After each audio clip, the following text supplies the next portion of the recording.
All right, good morning, everyone, and welcome again to the joint meeting of the 5th Annual Symposium on Water in Israel and the Middle East and the CoWERC Water Energy Innovation Convening.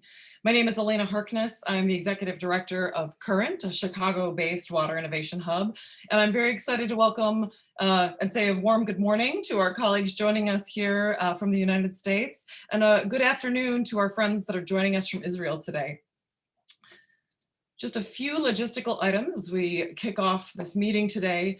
Number one, we'd love for you to participate and be an active questioner. So please submit your questions in the Q&A tab. Our chat window is also open for general comments and to exchange comments with each other. So please feel free to use both of those. I will be moderating our conversations and I'll bring in as many audience questions as I possibly can. This event is also being recorded, and we will be sharing out this link on Current's event page and the YouTube channel, and all of you that are registered to attend will also be receiving it post-event.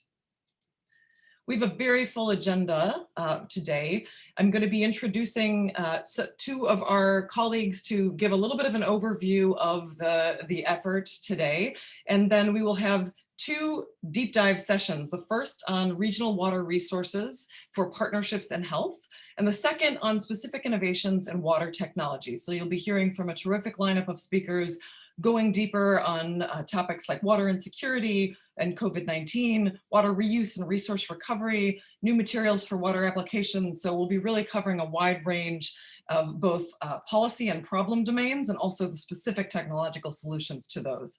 We'll then hear some concluding remarks and wrap up, but this is going to be a really substantive workshop and a chance for all of you to ask deep questions of our expert presenters today. Just a little bit of background on Current as our convening entity today. As I said, we're a water innovation hub headquartered here in Chicago, but with deep roots in partnerships both here in the US and around the world. We have a three-part mission to grow the blue economy, to drive innovation in water, and to help solve persistent water challenges. All of us are here, whether you're joining us from the US or Israel, are here because we have a shared global challenge coming to ground right in our backyard. All of us are concerned with healthy drinking water. All of us are concerned with rising coastlines and the impact that that has on our quality of life. Water scarcity is affecting residents all around the world and well-being here. By 2025, 2/3 of the world's population may be facing water shortages. So water scarcity and water availability, critical issues around the world.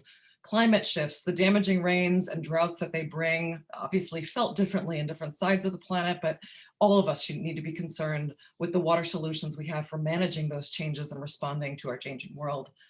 Water quality is under threat from a range of sources and contaminants. And so you'll hear today from a range of speakers that are thinking about solutions to those issues and more. At Current, we really believe that the urgent need is rallying faster to solve these problems together. We understand that innovation takes collaboration, and today's convening is a great example of the kinds of bilateral collaborations among researchers, entrepreneurs, and technologists that can drive solutions that are more creative, more collaborative, and more meaningful than we could any one of us alone. So Current exists to help build and broker those kinds of partnerships, to help take more rational risks to solve problems in water faster than any of us could by ourselves. We exist to be an unbiased advocate, so we are here to bring together the best in research, the best in technology, and recommend those solutions to bring them to ground in settings that can be tested and trialed so that we can help to bring those solutions to scale. Today, we're working on a pipeline of water innovations and an evolving pilot portfolio. We're looking at things from urban water quality, which affects cities on rivers all around the world, to using wastewater for sewage surveillance to detect viruses like SARS-CoV-2 and help provide a valuable signal of public health. We're looking at ways to detect and eliminate PFAS and other forever chemicals, and also very important here in Chicago and our home state of Illinois, find better ways to eliminate lead from drinking water, which we have a very significant challenge with lead service lines here in our state.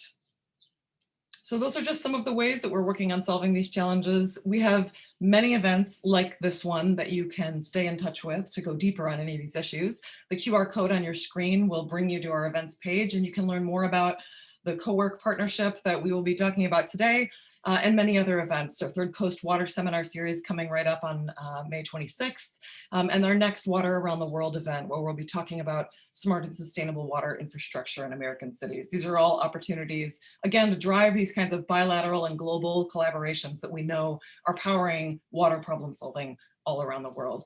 So thanks so much for finding out about this event today. Stay in touch with us and be part of the solution set with all of us at Current. If you'd like to learn more, my colleague George Brigandy's contact information is on the screen. And now we're going to be diving right into the substance of the symposium today. I'm excited to turn it over to Frederick Arma, the director of the Directorate of Research, Innovation, and Consultancy, the University of Cape Coast. Frederick, I'm going to turn it over to you now to share your screen with us. Welcome. Thank you very much. I will not be presenting in PowerPoint slide mode, so I'll be trying to speak extempore. Some of us are interdisciplinary scientists, which means that we come from both the natural sciences when it comes to water quality assessment, water pollution, and also the dimension of the social implications of technologies that we develop. But for today, because I know that there's a strong field of innovators and there's a strong field of scientists who are going to talk about the natural dimension of water insecurity in relation to water pollution, stormwater control, and all of that. I'm going to focus more on the institutional and then the policy dimension of water insecurity. COVID-19 has made it more imperative that we collaborate across disciplines to address water insecurity issues. There are things that we know and there are things that we don't know, especially when we consider this in the context of the uncertainties the pandemic has brought.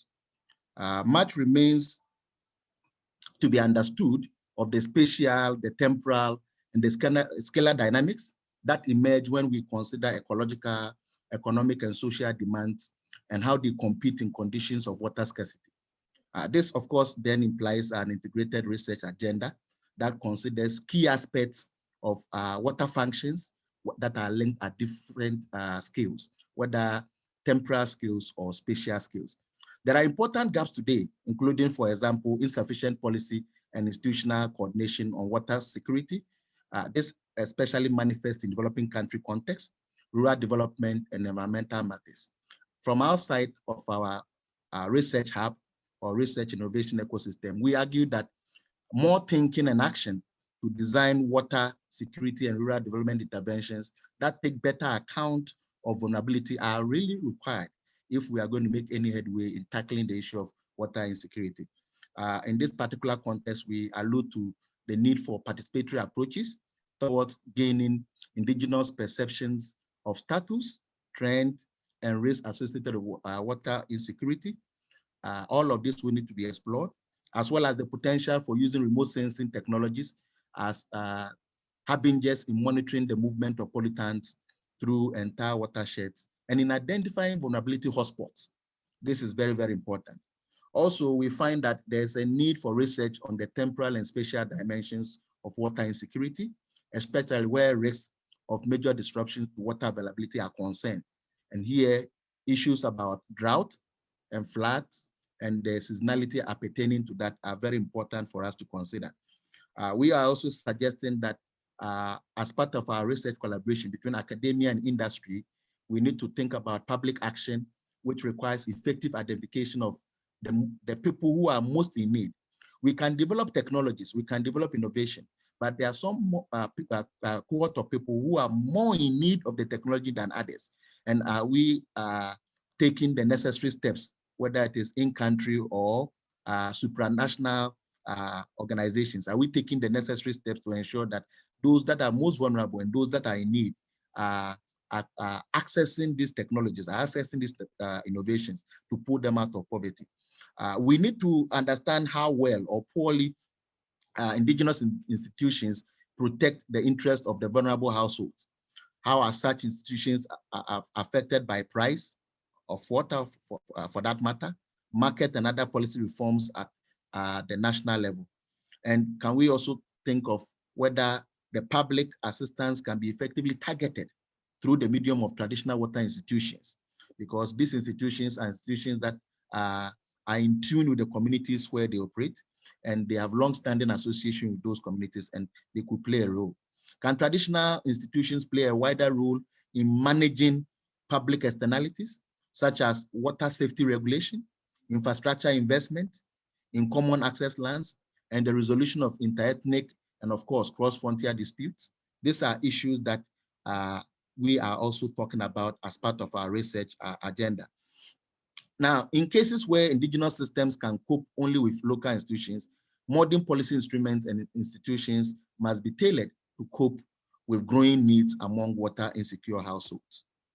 Water insecure households will definitely be households that will be overrepresented in developing countries, as we see for that matter. Now, we also see that a further aspect of institutional responsibility relates to the way knowledge is transmitted. What kinds of public investments are required to ensure appropriate education among households about the positive aspects of clean water usage and the negative aspects of poor sanitation? These are pertinent questions we need to ask. For instance, education on water use and indeed the synergies with appropriate food use and sanitation is as important as making more clean water available. Because some of the challenges that we find, especially in vulnerable households, are nested. So households that have a critical need when it comes to water insecurity or water security are the same households that have critical needs when it comes to food security. So we see some of these externalities or some of these problems or challenges being nested or entwined. And this will exacerbate or magnify the problem for such particular household. These are very, very important things that we need to talk about. At present, vulnerable households tend to be those with the least access to formal education or literacy training. Then what then are the investment priorities that we need to overcome such deficiencies? These are critical questions that we must engage ourselves with as scholars and as academics, as people who are working in industry. Regarding water usage, we believe that much research remains to be done on how actual consumption levels among poorest households can be raised. How do patterns of family usage vary across seasons? Who are the beneficiaries of improved water access? Is it the women, the children, the youth, the wealthy, or the poor? And to what extent do various age groups, gender, status, and income categories benefit or lose out in this transition that we are talking about? Indeed, to what extent can we identify patterns of intra-household discrimination in water use, as sometimes exists with regard to food? These are pertinent issues. They may not be issues in the global north, but in the global south and in most developing countries, these are pertinent issues that are worthy of concern and that are worthy of research collaboration between academia and industry to find a balance. If patterns of control and discrimination do exist, as often the case in relation to food and other resources in developing countries, then does their existence affect nutritional outcomes, aside from the impact of food and disease? So it means that we are saying that we cannot only look at water insecurity, but we also have to look at other insecurities that will come to magnify the effect of water insecurity. How do we look at it from a systemic point of view or a systematic point of view, systems thinking perspective, to address it in a comprehensive manner? At the moment, we can say for sure that there's paucity of information regarding local water management processes, especially as they connect to more global structures and complex relationships. This research lacuna then provides fundamental motivation for us to explore the potentially intricate connections among these variables. This is also very, very important. We believe that government across administrative scales, whether it is national, subnational, local, indigenous, whatever administrative level, should provide incentives to agencies and private organizations to educate the public on water management issues through traditional media, social networking, and grassroots engagement. These efforts should include outreach to all generations and lifestyles to ensure the citizenry understand and influence policy in an informed manner. And of course, sensitive to the needs of their direct constituents, we know that politicians often prioritize the short-term wins and policy fixes at the expense of addressing longer-range complex issues. And those are the issues that we talk about when we bring to the fore the issue of sustainability. Decision makers also tend to be risk averse. This is in the interest of sustaining their careers. Given the complexity, unforeseen circumstances or consequences, and indeed uncertainty that are inherent in water resource decisions, these decision makers and politicians may be inclined to steer away from the difficult decisions that we need to take to ensure water security for the population. Overall, we will say that we don't know enough about different values of specific water resources in many parts of the world, particularly how these values will interact, how different stakeholders will assign and perceive different values, and how such values change over time. These are things that we will still be grappling with as time evolves. Such information gaps would exacerbate an already growing water insecurity and indeed impede the achievement of SDG 6 and associated targets. But we believe that addressing these information gaps could help to establish a more comprehensive and shared understanding, not only of water values, but of the benefits of water ecosystem services. In ending this very short discussion, I'm talking about the issue about how we can challenge systemic barriers to water security and how this will require an integrated approach to a wide range of activities, including water access, water supply, wastewater treatment, flood management, sanitation, catchment management, pollution, maintenance, and finance. All of the issues that I've alluded to are cross-sectorial, requiring the need for collaboration among the various sectors. We as academics, we as innovators, we as people in industry have a critical role to play in bridging the knowledge gaps in these areas, especially in the context of COVID-19. And I believe that the research collaborations and partnerships between the global North and South are necessary to this endeavor. Thank you very much. Thank you so much for that terrific context, Frederick. And I think it's so clear the call for the interdisciplinary and cross-sectoral work is so important. And we all know, I think everyone on this line and so many in the audience, how challenging that can be and the kinds of deep relationships that have to be developed to make sure those kinds of partnerships can be generated and sustained and lead to real meaningful outcomes. So grateful to be part of this group. Thank you so much for framing up all of those issues. I'm now going to turn it over to my friend and colleague Moshe Hershberg from Gurion University, who's going to share even more background on this topic and give an overview of the CoWERC collaboration between the US and Israel. So Moshe, over to you.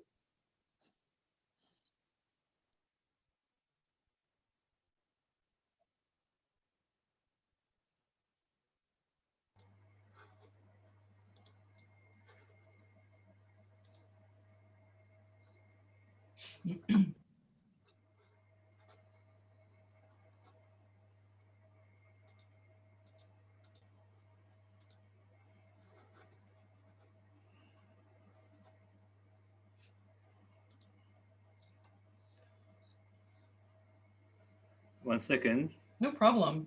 It's looking great. Okay, before I start my presentation, which is an overview on the CoWERC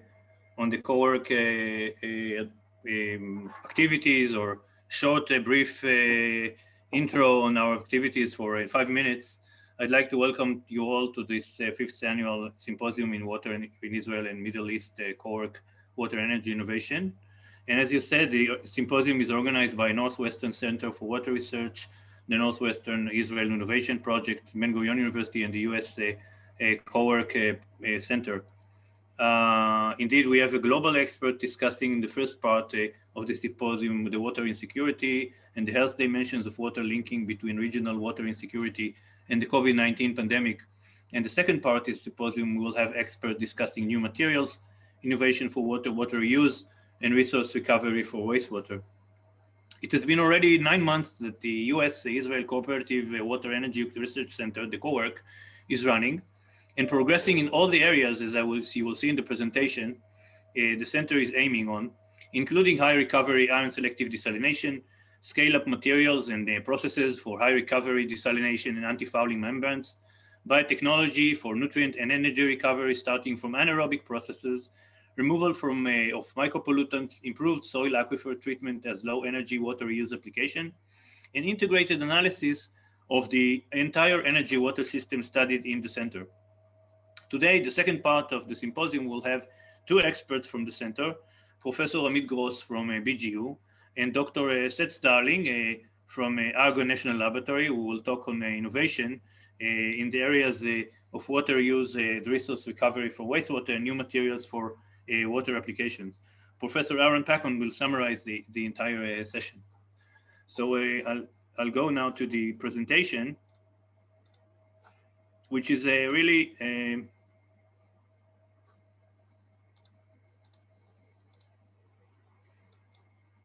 a brief intro on this on the CoWERC, which is a center is funded by the US Department of Energy and Israel Ministry of Energy together with the Israel Innovation Authority. CoWERC is administered by the US-Israel Binational Industrial Research and Development, so-called the BIRD Foundation. Our mission is to leverage recent advances in both the US and Israel to reduce energy intensity and cost of water across the entire water spectrum. In the current state, energy is being used to treat wastewater. In this case, in this conference, in this center, we will enhance resource recovery, water, energy, and nutrients all around the spectrum of water supply, water reuse, and energy supply.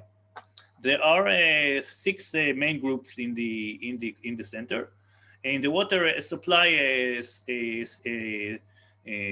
area, we have the ion recovery, ion selective desalination, is led by Gurion, selective anti-fouling material and selective and anti-fouling material led by Seth Darling.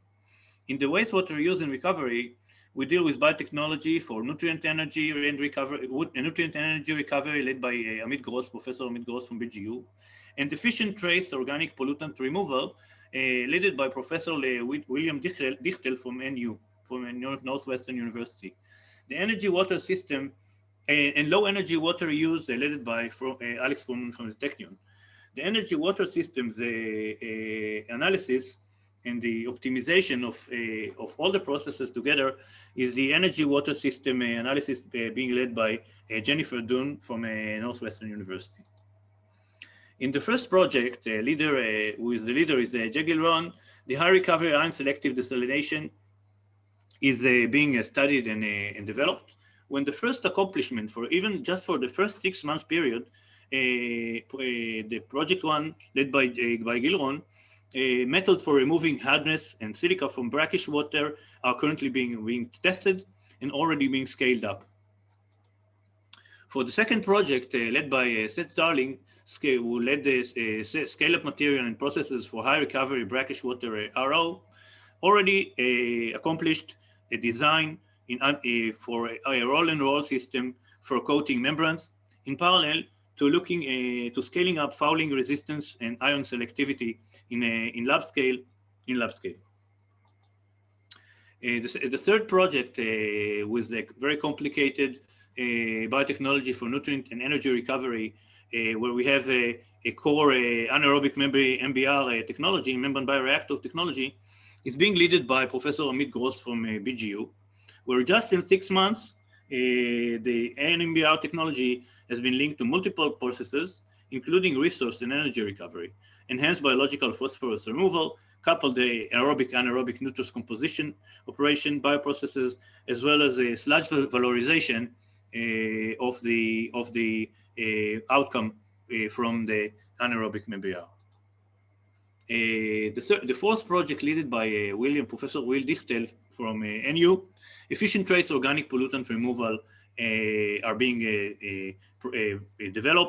is being developed and being processed.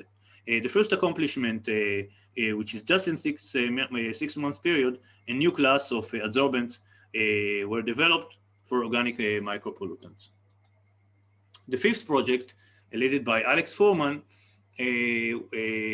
with leading the low energy water reuse, already accomplished 3 soil aquifer treatment setup already completed in the Technion, and operational testing is underway in the Mekorot testbed site in the near Rishon LeZion in Israel. The sixth project, leader Professor Jennifer Dunn for energy and water system analysis, already accomplished data sharing between all partners, university, national laboratories, and industrial, and already established metrics in targeting the performance of each of the projects to assess ultimate optimization for energy and water impacts. So I'd like to thank you for the opportunity to provide this few words at the beginning, and I'll forward this to you back, Elena. Great, thank you so much, Moshe, and really wonderful to see these highlights and accomplishments from CoWERC in just such a short time. Both the technological breakthroughs, I mean, amazing to think there's already a new class of adsorbents that's been developed. That's a wonderful accomplishment, but also these major institutional milestones, setting up some of the important processes that support and sustain this sort of interdisciplinary collaboration. Really looking forward to seeing what else this CoWERC consortium produces over time. Great, thanks for setting that stage. And now we're going to be diving right into our first session on regional water resources and partnerships with health, as Moshe teed up.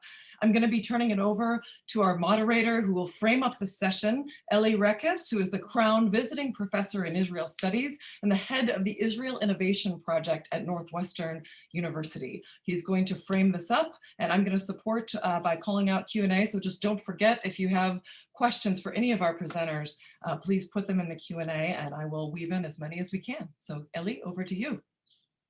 Thank you, Elena. I hope I'm being heard. Perfectly. Yes? Perfect. Okay, so I can go. Okay, good morning, everybody.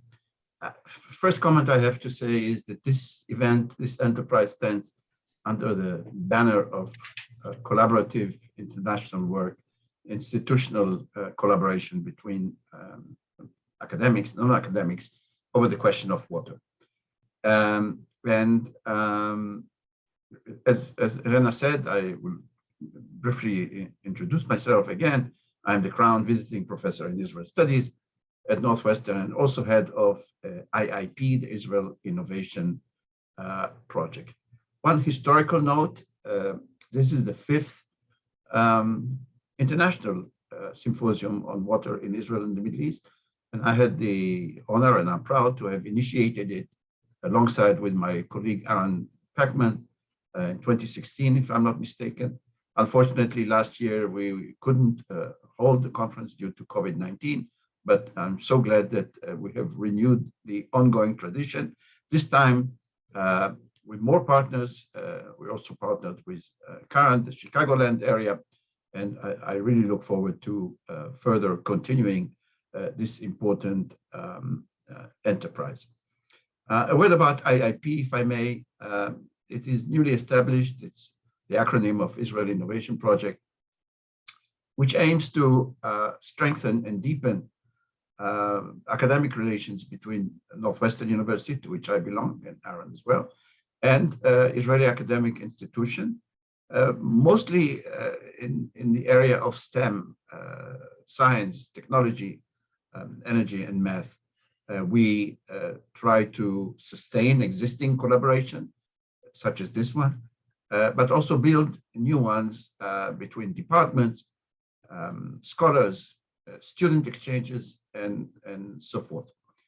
In our work, one additional comment is that we strive to raise the investment of the Chicagoland, the interest of the Chicagoland investment and business community in an attempt to commercialize the potential and existing research projects that are taking place and will take place in the future.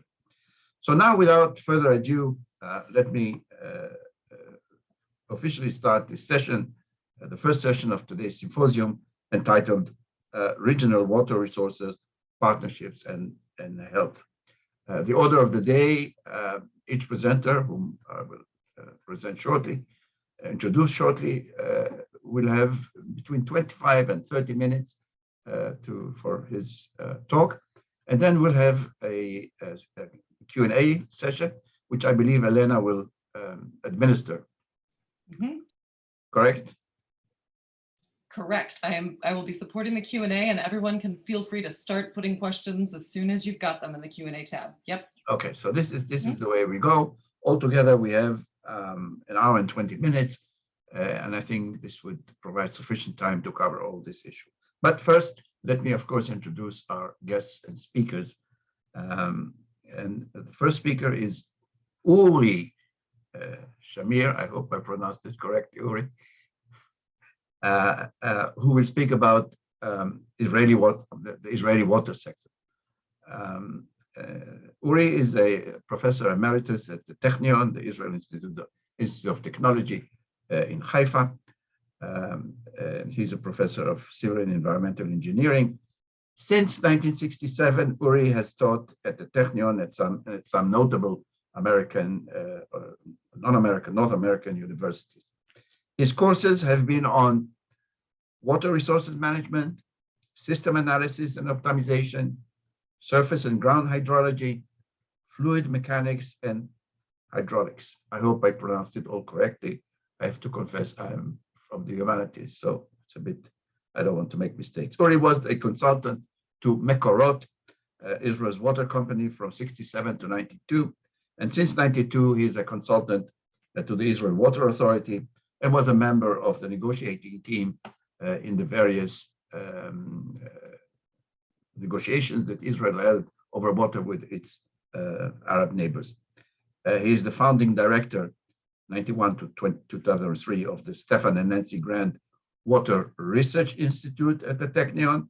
And finally, in 2019, just very recently, Uri was inducted Distinguished Member of the American Society of Civil Engineering, ASCE, the highest honor that the society awards.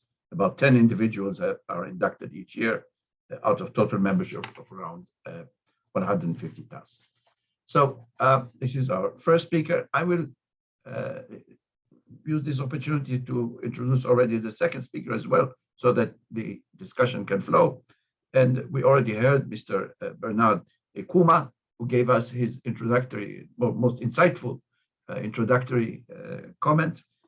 He will speak about water insecurity and COVID-19, a timely topic, I should say. He's the principal research assistant at the Center of Coastal Management at the University of Cape Coast in Ghana. Bernard graduated from the Kwame Nkrumah University of Science and Technology with a Bachelor in Science degree in Natural Resources Management. He also holds a certificate in Spatial Exotoxicology. I lost my point. My point, and risk assessment from the University of Koblenz, Landau in Germany.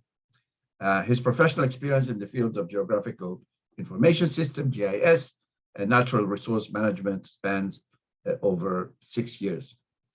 Bernard currently works at the University of Cape Coast, UCC, as principal research assistant on the USAID and USCC Fisheries and Coastal Management Capacity Building Support Project. Bernard's research interests include spatial assessment of ecotoxics in the coastal wetlands, operation of unmanned aerial vehicle for scientific analysis and environmental planning, disaster management, and hydrological analysis of flood-prone areas. So as you can see, we have highly qualified two speakers to address these two important issues. And without further ado, because time is running, I will hand the mic to Uri, who will survey the topic of the Israel Water Center. So Uri, you have 25 to 30 minutes. The floor is yours.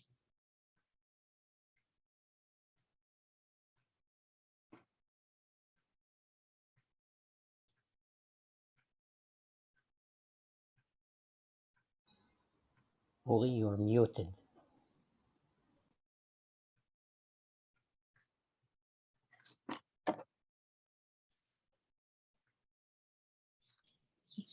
I have a screen on. I don't know whether I should do this. Yeah, why don't Should you I stop? Yeah, you can stop your screen sharing and then I don't have any screen sharing. Okay, yeah, Uri needs to start his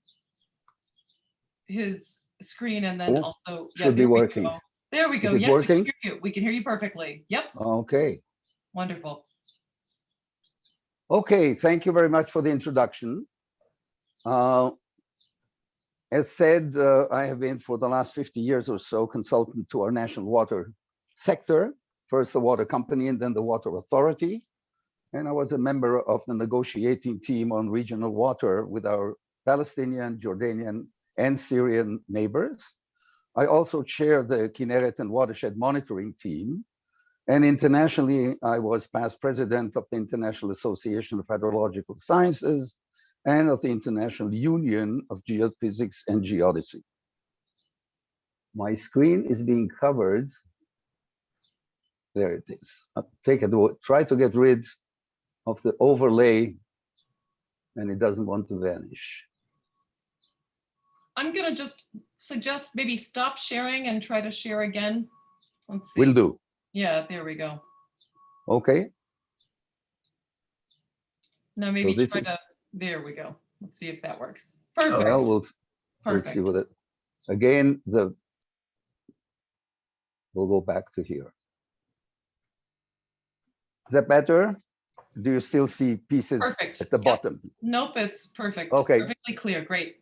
So let me go back. I'm going to be talking or giving an overview of the Israeli water sector from early days to today. The total population in Israel today is above 9 million, and we're expecting it to grow to something between 11 and 16 million by the year 2050.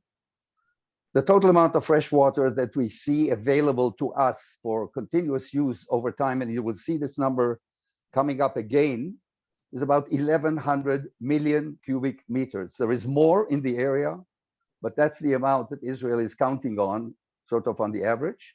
The total area of the country is 21,000 square kilometers, and about 10% of that is irrigated.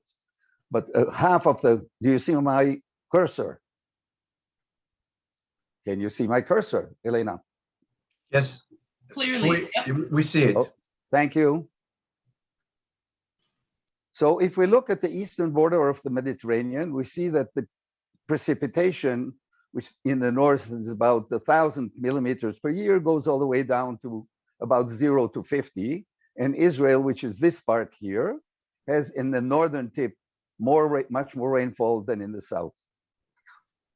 Water is a national resource in Israel. It's governed for the benefit of the people. And the main production and conveyance systems are national, while the local and urban ones are managed by corporations, but under the auspices and direction of the National Water Authority. Previously, it was called the Water Commission, now the Water Authority, and it is part of a ministry. From time to time, the ministry that is in charge of water is being changed, which I'll talk about a little bit later. In parallel with that, in 1948, with the creation of the state, a national water plan was begun and developed over time. And it's a national system, essentially, that delivers it. It takes water from the main sources, largely surface sources in the north, and distributed groundwater throughout the country and delivers it to all parts of the country. Already in I have to get rid of the bar that's coming up there. Already in 1948, when the state was created, national plans were promulgated. They evolved over time, but we can see now my slides. Now, you can see that already in 1952, the basic backbone of the national system, taking water from the northern part and from the Sea of Galilee, Lake Kinneret here, bringing it down all the way to the center and south of the country, That was the overall architecture that was anticipated at the time. On the right-hand side, we see the aquifers. Each color is a different aquifer, and the main ones are the coastal aquifer along the Mediterranean coast, and 3 sub-aquifers of the mountain aquifer. The one I'm pointing to is flowing east to the Jordan River. This one is flowing west underneath the coastal aquifer. And in the north, we have the Kinneret watershed and aquifer and the Western Galilee. I'm sorry, but again, I have to get rid of the bar. In addition to that, there is some water comes in from the north across our border from Lebanon and Syria. And I get back to the numbers I showed before. The total precipitation over the area is about 1,700 million cubic meters per year. That's already the available water. And Israel is counting on something of the order of 1,100, recognizing that we're not the only population west of the Jordan. And in particular, Israel also takes care to some extent to providing water from the Sea of Galilee, Lake Kinneret, to Jordan. We'll get to that later. A first and very important characteristic, I apologize, but there is a bar that is... No problem. It's not getting in the way of any of the data. Except what I can see. Ah, got it. Can you get it, Elena? We're seeing it clearly, yeah. Okay, well, I'll try. Since I know what's written below, I'll try to do it. The standard precipitation index shows the deviation from a mean over a long period of time. This is for the years, more than 100 years from 1910. And each one of these dark red areas is a run under the mean. In other words, it's a sequence of years in which the precipitation is below the long-term average. And if we look at the one at the bottom, we can see that as we go past the present into the future, there are more frequent, longer, and deeper deficits, which is one of the sources of uncertainty that we have to deal with. If we look at the aquifers, we can see that, for example, in the year 2017-18, the amount of precipitation was about 3/4 of the average annual. So that's not too bad. But if we go 1 year ahead, we see that amounts of precipitation over this area rise to 130, 120, 123. So over 1 year, we see a variability, in this case, for the better. But going back not very long ago to 2013, we can see that precipitation over these areas amounted to no more than a few percent, like up to 20. This results in a change in the water level in the aquifers. And there are the 2 that I mentioned, the coastal aquifer on the one hand, and you can see that the change in level amounts to several meters in places, and each meter is many millions of cubic meters, and we're using the aquifers. So part of this behavior is pumping from the aquifers, and part of it is the replenishment. Same thing for the Al-Kontaninim aquifer, which is the mountain aquifer, the one on the right I showed before. Again, the variability of the levels over time, over a period from 97 to 2019 is quite substantial in several meters. And that is the largest reservoir that we're using, the groundwater. So we have to consider the fact that we have to maintain a long-term perspective on operation of this operational reservoir. It's not a source, it's really a reservoir. If we look at the Sea of Galilee, Lake Kinneret, we can see that the annual inflow into the sea, of which 250 million cubic meters go to evaporation, are numbers in the order of 600 million, 800 million, and they go down with time, where in the year 2017-18, they will reach numbers like 4 and 200. Long-term averages for first period and the second period indicate to us that there is an effect of climate change. We're not completely sure about what the exact degree of climate change has, or the effect on the Sea of Galilee, Lake Kinneret, and or on the aquifers. But this has to be taken into consideration because periods of planning and management last decades, not single years. if we look now at the lake itself, Lake Kinneret, and we look at the level change over time, which is a function of the inflow, natural, minus the evaporation and minus the extraction, because water is being taken out. So what we see here is not a natural phenomenon. It is partly natural and partly our intervention. And you can see that for a period of time until about here, the level changes were relatively modest. And then we started having long periods of time where water levels. Yeah, Uri, your slides aren't progressing.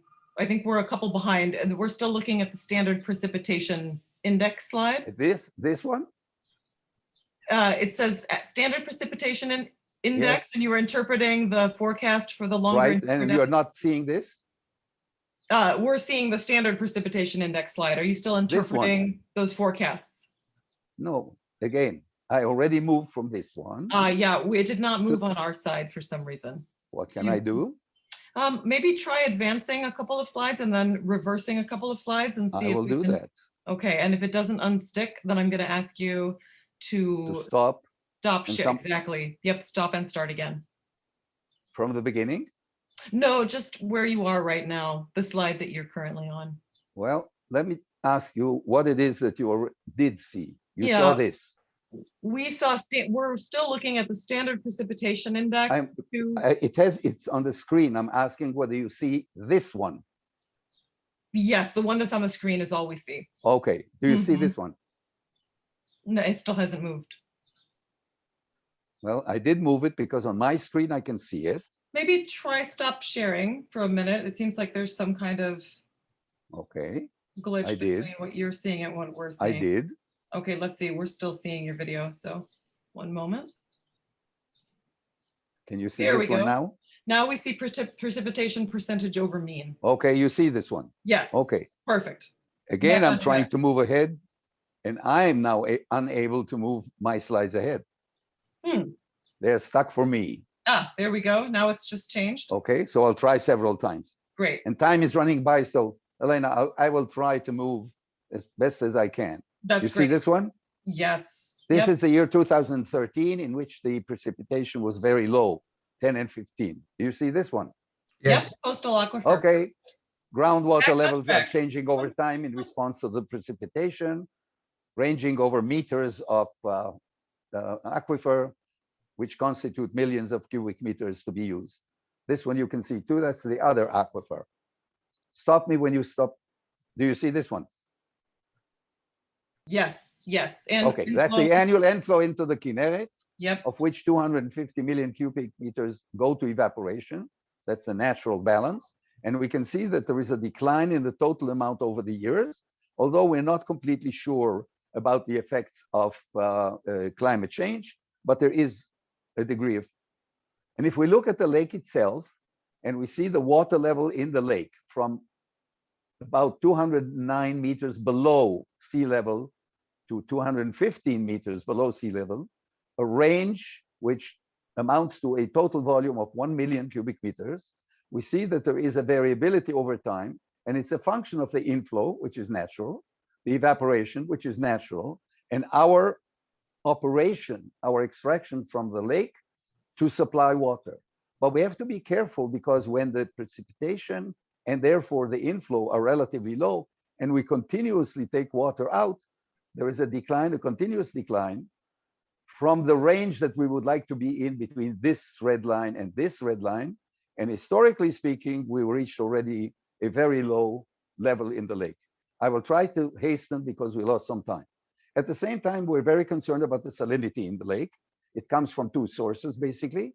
One, the inflow brings it salt, and there are underwater springs that bring salt into the lake, and therefore the salinity over time, this goes to the year 2017, oscillates with time, and you see we have already exceeded what we consider to be a desired level of about 280 milligrams of chlorine per liter, hopefully lower, but that's the level we think we can maintain. Can you see this? Yes, yes. Yes, okay. We use models in the Water Authority in order to determine the operation and then the capacity expansion of the area. This is the watershed of the Sea of Galilee, of Lake Kinneret, which is depicted right here. This goes to the northern border, the Golan Heights on the right-hand side, irrigated areas here and there. It's a model for 15 years on a monthly time step. It's a deterministic model used to optimize the operation. Superimpose on that by simulation the salinity. And this is used, as I said, for testing development scenarios. We go back now to the natural replenishment and we look at the temporal variation of the available water natural replenishment in million cubic meters per year from all sources from the Mediterranean Sea to the Jordan River, excluding Gaza where we don't have sufficient information. So we can see that about the year 97-8 to 2000, there was an accumulated deficit over a continuous period of time in the order of 1,770 million cubic meters of water, which is the total amount that comes in. So a deficit of a full year is a very serious thing. Later on, there was another one of 1526. And again, you can see that the average declined from 1800 here to 1700 there to 1600 there with a very high standard deviation. So how do we look into the future? In the past, 70% of the fresh water was used by nationally important and politically powerful agricultural sector. So over 70% of the fresh water was used. But as long as water for agriculture was subsidized, the Ministry of Treasury basically stopped the proposed desalination that came from the professional community. And as population grew, the urban demand also increased for more potable water. What other challenges created pressures on managing the water system? Declining water quality in the sources caused by human activities and lower water levels, which we already saw. Rising quality standards for water. And parenthetically, I add that water quality at the tap in Israel is excellent, and also for treated wastewater. Water agreements with our neighbors in the mid-90s may cause a potential reduction of our share of the overall regional resources. What further challenges and pressures resulted? Large hydrological variability and uncertainty regarding future hydrology, possible impact of climate change, frequent change in Israeli politics and change of ministers, no less important in terms of the uncertainty. And in fact, uncertainty in the political and management domain may be the most difficult to deal with. So we as water people in the government agencies have to consider the interaction with our politicians, and frequently they have a relatively short-term perspective, whereas we look at a bit further ahead. So what are the responses to the challenges we listed? First of all, reduction by more than 60% the freshwater supply for irrigation. That was replaced to some extent by sewage effluents, and water productivity was multiplied. Water pricing rose with time, and it's moving towards full cost for all sectors, including agriculture, a controversial issue. And water conservation in the urban sector is being managed through pricing, regulations, campaigns, and education. Let's take a look now at the historical progress with per capita in cubic meters per year, not the total, but that's per capita.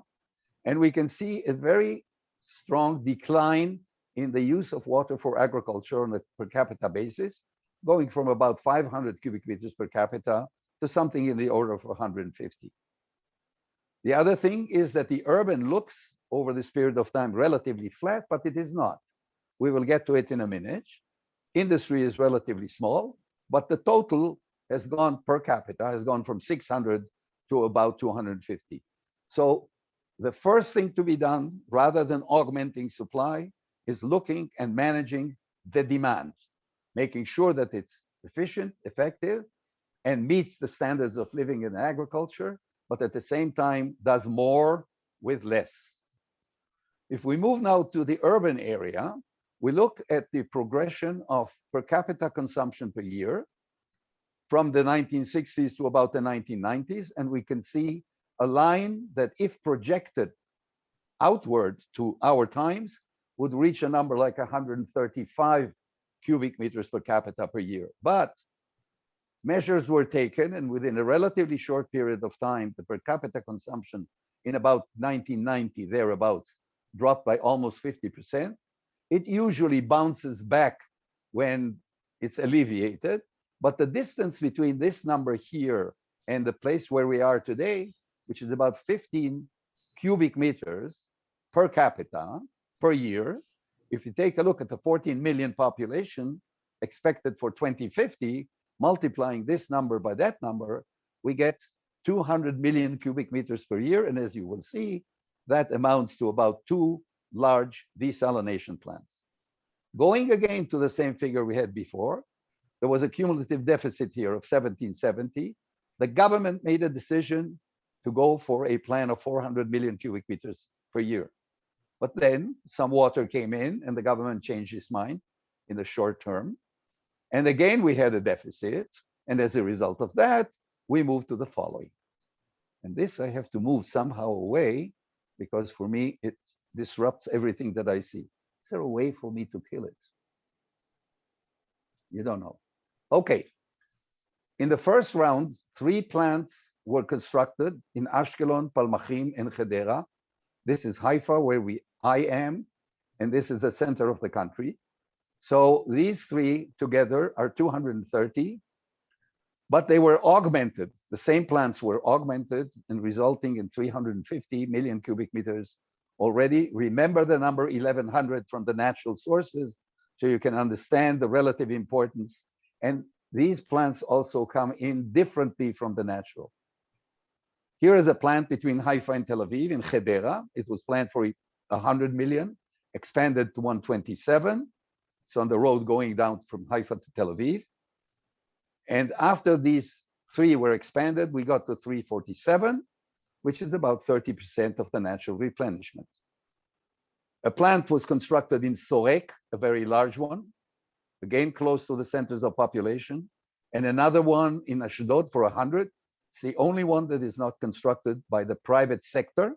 All the others are BOT, build, operate, and transfer. This one was built by Mekorot Water Company with international consultants. So the total, when we look at all these plants with Sorek and Ashdod, we get to about 600 million, which is about 50% of the total of 1100. At that time, when we were negotiating with the Palestinians, we offered to them that the world would build for them a plant close to Hedera probably, and take it through a pipeline directly to the West Bank, to the Palestinian population over there, but that never materialized. We use a model for 15 years ahead on an annual basis, leading or driving water and salt as an element through the entire system. It's deterministic. It does optimal operation and introduction and operation, and gives priority production for the various plants. So the plants are over here. These are the plants. This is the Sea of Galilee, Lake Kinneret. This is the national water system, and all the rest sort of is connected to it. So what I said at the beginning, that we have a highly integrated national water system, is depicted quite clearly on this slide. In the year 2012, the Water Authority generated the master plan to the year 2050 of the amount of desalination that would be required over time. Each one of these vertical bars represents a different reliability of supply. So 75 here, and here it's called 100, but it's really not 100 because you can never supply 100% reliability. But you can see that from an area of 400, 500, 600 in the year 2015, it's expected to grow to about 1,500 or 1,600 by the year 2050. This is a projection that is required in order to adjust all of the other elements in the infrastructure and on the coastline to accommodate the desalination as it goes with time. But this is not under construction. It's being reviewed time and again. In 25, there'll be a review, and we'll see whether or not this is really required, and so on. What are the special properties of desalination that are important in the national water management? Production can be regulated in response to the availability of natural water. We can draw back much lower salinity for urban use, therefore lower salinity in the effluents for irrigation. It can be blended with low quality waters, thereby augmenting the total amount. It has a high reliability, but of a different sort, because it may be subject to different causes of failure, like one of them may be war, the other may be mechanical failures. They are closer to the demand centers, thereby reducing the transport costs. And the cost is somewhat higher than the natural water, in the order of 50 to 60 cents per cubic meter at the plant itself, and then it needs to be transported. And in the desalinated water, I wonder whether in one of the subsequent presentations, there will be discussion of the missing chemicals. Some of the chemicals are missing in the drinking water. I will not touch upon sewage treatment. That's the subject in another session. I will not touch upon stormwater management, an issue that has arisen in the last 20 or 25 years. And it's to reduce flooding and flooding damages and use some of the runoff for a variety of purposes. Some of them are environmental, but some of them are very others. Things like this, like that, or like this, and gardens. But I'll go back now to, yep. Sorry for interrupting, just to let you know that you are already at the 25 minutes range. So five more minutes. I can, if you instruct me, I can skip. I don't instruct you. I'm just telling you the time frame, so thank you. You can take a couple of more minutes to. I'm taking a couple. I'll skip this one. So I'm doing a summary, basically. What were the challenges and responses? Efficiency in agriculture and management of the urban per capita consumption, sewage consumption or use, installed capacity of seawater desalination, and I went over this, so I'll skip, and some saline groundwater is also being desalinated. What are the main failures of the system over time? For a long time, there was overuse of the natural sources, periodically and also on a continuous basis. And that was a delay in going for desalination, even though the water sector recognized that we will not be able to deal with a natural available source for a long period of time. There was quality deterioration in the sources. Initially, there was a delayed decision on the large-scale desalination, but then there is a substantial acceleration. Late attention to urban water conservation, but then improved. And the governance of national infrastructure, there is a lack of coordination, slow statutory and budget processes. What are the main accomplishments? There is an integrated national water policy and central control towards regulation. There is a highly integrated water supply system, an efficient water use in agriculture. Urban demand is being managed, reuse of sewage effluents, and very large seawater desalination and some of brackish groundwater. The take-home message that I would like to deliver to you, first of all, that Israel can meet the water needs of the increasing population to 2050 and beyond at a reasonable cost. Secondly, many places in the world are facing mounting water challenges, so Israel's experience is relevant as an indication of what does and will happen, what can and what should be done, and what should be avoided, and what some of the responses and solutions might be. These solutions have to be adapted and adjusted in each country and each region, because the Pacific Northwest of the United States and California are not quite the same. So it's not true to take and mimic or copy from one place to the other. And to us as professionals, probably the most important message is we need to prepare a cadre of professionals who can operate effectively on the interface between principles of water management and the decision-making arenas, both with the authorities and with civil society. And with that, I'd like to thank you and wish you a successful cooperation in your water energy project. Thanks. Wonderful presentation, Uri. Thank you so much for that. We have a couple of questions, if I can pose them quickly. And I think the first really cuts straight to a very key point you made about the political challenges, the governance and management challenges that sometimes outstrip the technical dimensions of water management here.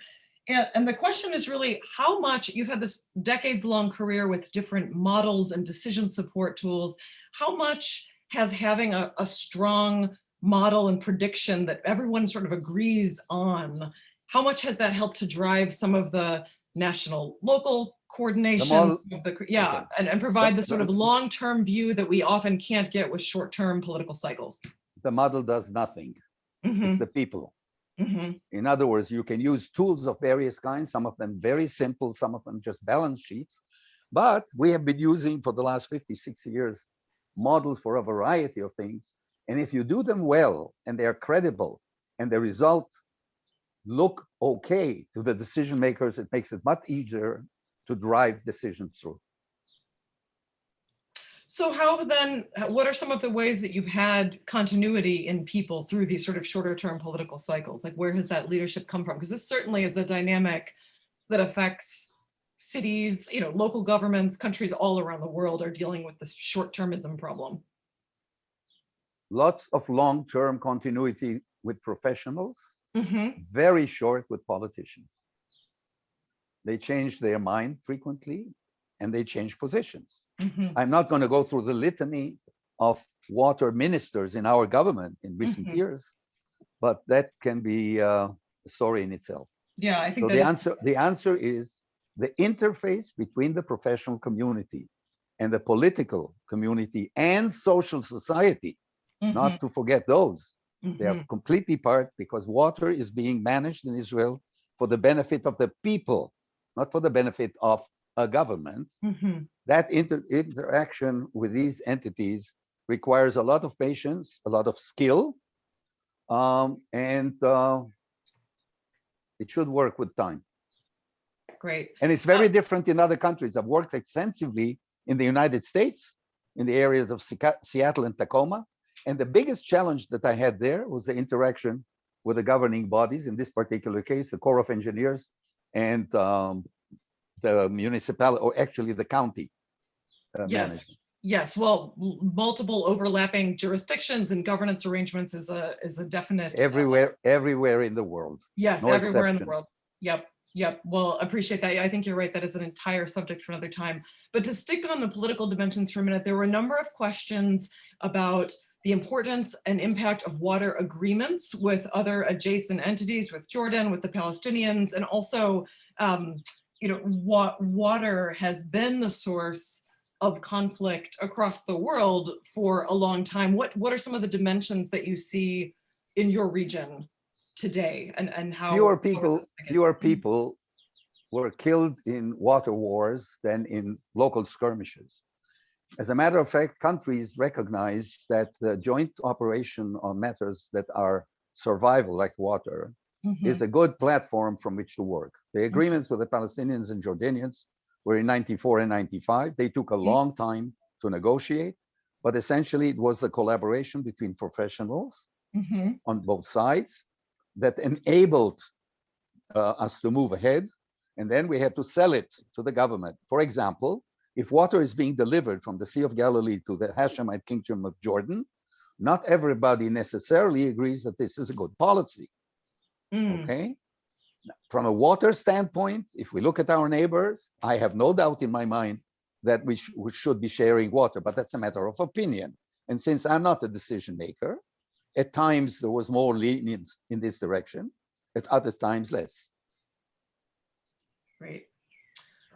So I think to shift a bit to the technical, you talked about something else that is, again, broadly relevant to other countries, and that's the recycling of wastewater internally. And the question is, what's the prospect for offsetting some of the growing need that you have for seawater desalination by increasing the amount of recycling that's happening? No, that's not the direction it's going to go. More water to the domestic sector, more sewage, more effluents, more of that water going to agriculture. Agriculture, in any case, uses fresh water only in those cases, in those crops that cannot sustain anything else.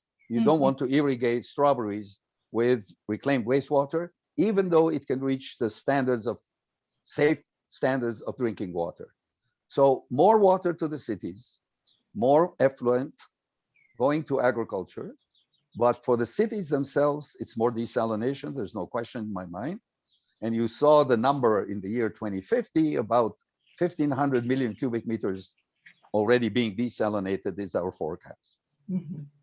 So another achievement you mentioned was the overall reduction in consumption. And I think just to frame this for those that might be joining from our community here in Chicago, a place where we don't necessarily see water scarcity as the challenge on our doorstep, I just want to really make the connection that the energy that's required to distribute water, I mean, there's a real link here to meeting our climate goals, in addition to thinking about how to make sure we are, living water responsibly, even in a region where we have a lot of fresh water adjacent to us. So what are some of the ways that you were able to achieve those consumption reductions?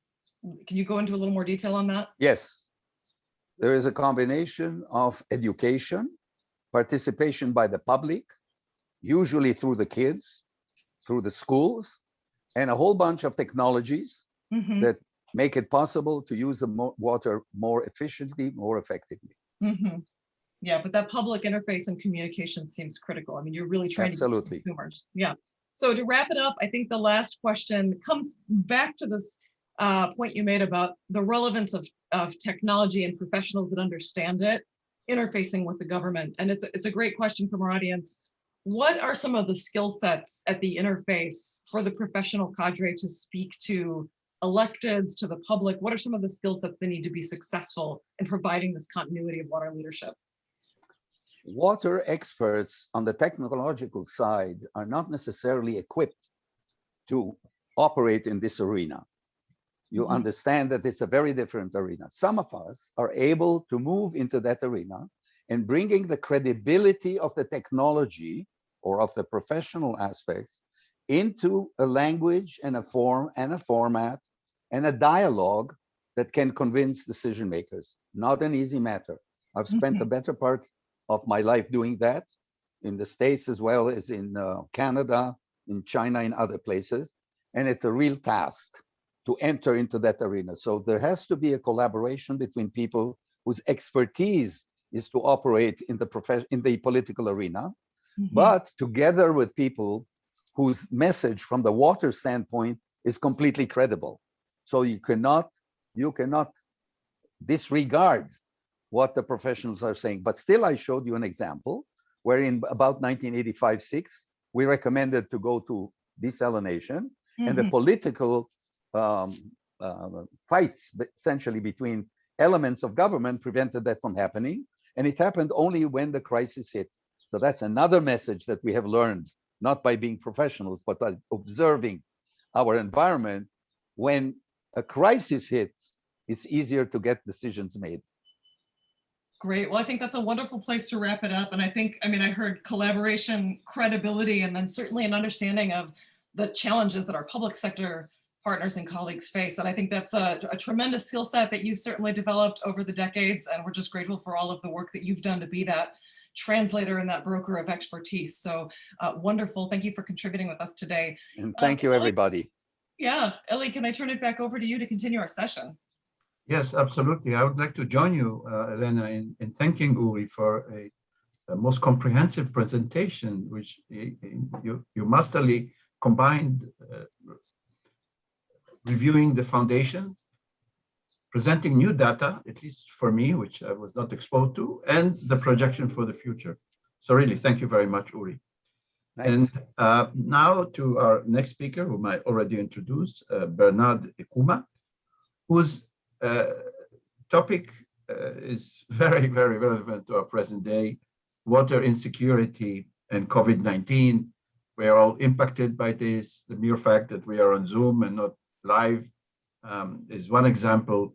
So without further ado, Bernard, I hand the mic to you. Take 25 minutes, just as Uri did, and then we'll still have some time for Q&A. So Bernard, please.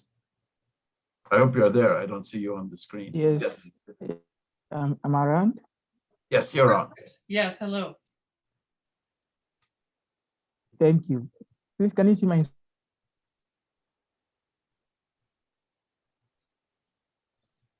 Hello?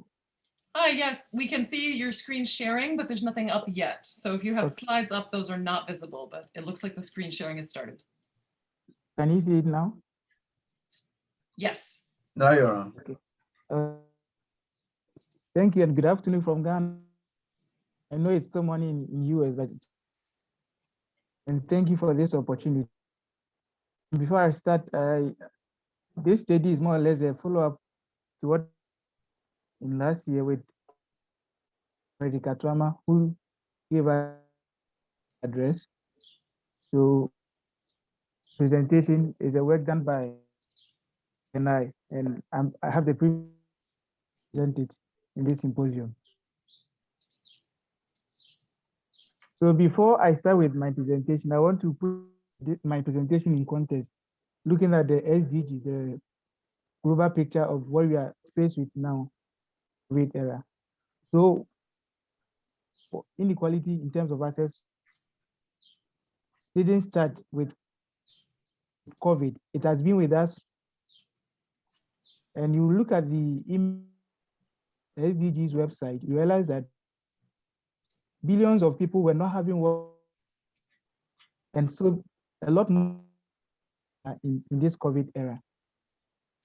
Which in a way is the focus. Look at the COVID-19 implication, you realize looking at basic hand home.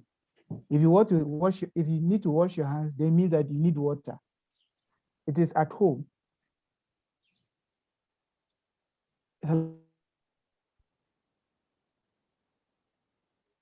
Bernard, I've just turned off your camera because we're having a hard time hearing you clearly. Seems like there's a bit of connection challenge. We can Okay, still see your screen. We can still see your screen. Can you see my video? We can see your screen perfectly. I've turned off your video because you're having connectivity issues and we want to be able to clearly hear That's you. fine. Yep. Okay, that's fine. Then let me continue. So to continue, I'm just saying that the problem with water insecurity, yes, that the focus has changed. Now people are looking at having access to water in their homes or locations. You need to get water to wash your hands. If you're in lockdown and you're not supposed to go out, any access in your household, how situation. So this is what I'm going to present on in this symposium. Hello. Yes. Okay, so let me continue. Still hear you.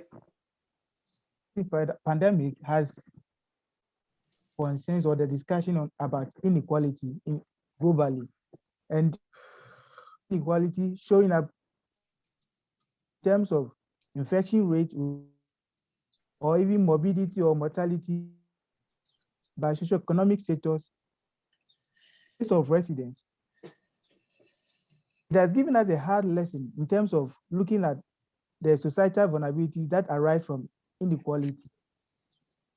The societal cause of the pandemic stresses that need to be addressed are very huge: population health and well-being. But when you look at our media space, most of the discussions, and even in research and public discourse, most of the discussion has centered on clinical, biology, and epidemiological dimensions. We are all discussing about administration and other things, but little is being inequality and vulnerability that has to do with COVID. But we've been non-clinical interventions such as social distancing, washing have proven to slow down the spread of COVID-19. But if you need to frequently, that means that you need access to water. And in Sub-Saharan Africa, access to clean water, it is not as common as in the developed country. Look at the developed country, largely, many households do not have any issue with access to clean water. But AMA in 2018 reported that in Sub-Saharan Africa, about 77 have access to water. But this percentage reduces when you look at the rural. They have about 62% access to clean water. The improved water sources cannot be done without looking at sources, especially in this era of, if you have improved water source, which is about a kilometer away from your household, how do you access it if you're on lockdown? So the location of the source of water is very important, bringing about a lot of inequality, water insecurity in the era of COVID-19. So the pandemic has shown that the location of the improved water sources is very crucial in the pandemic. And more, a study we did in last, disparate on-site who heighten the risk of COVID-19 spread in Sub-Saharan Africa. For us to address water regarding the location of water source, it's important for us to look at the current pandemic and also future pandemics. Because if you look at the pandemic prevented by, it means that water access should be key in addressing the situation. Little has been done, or there's depth of knowledge on fact to explain the huge gap between the urban and rural settings in terms of having water source at the of the household. So when you look at the global context, you realize that many people in the urban areas do not have, in terms of having water at their premises. But when you talk about more people don't have access to their premises.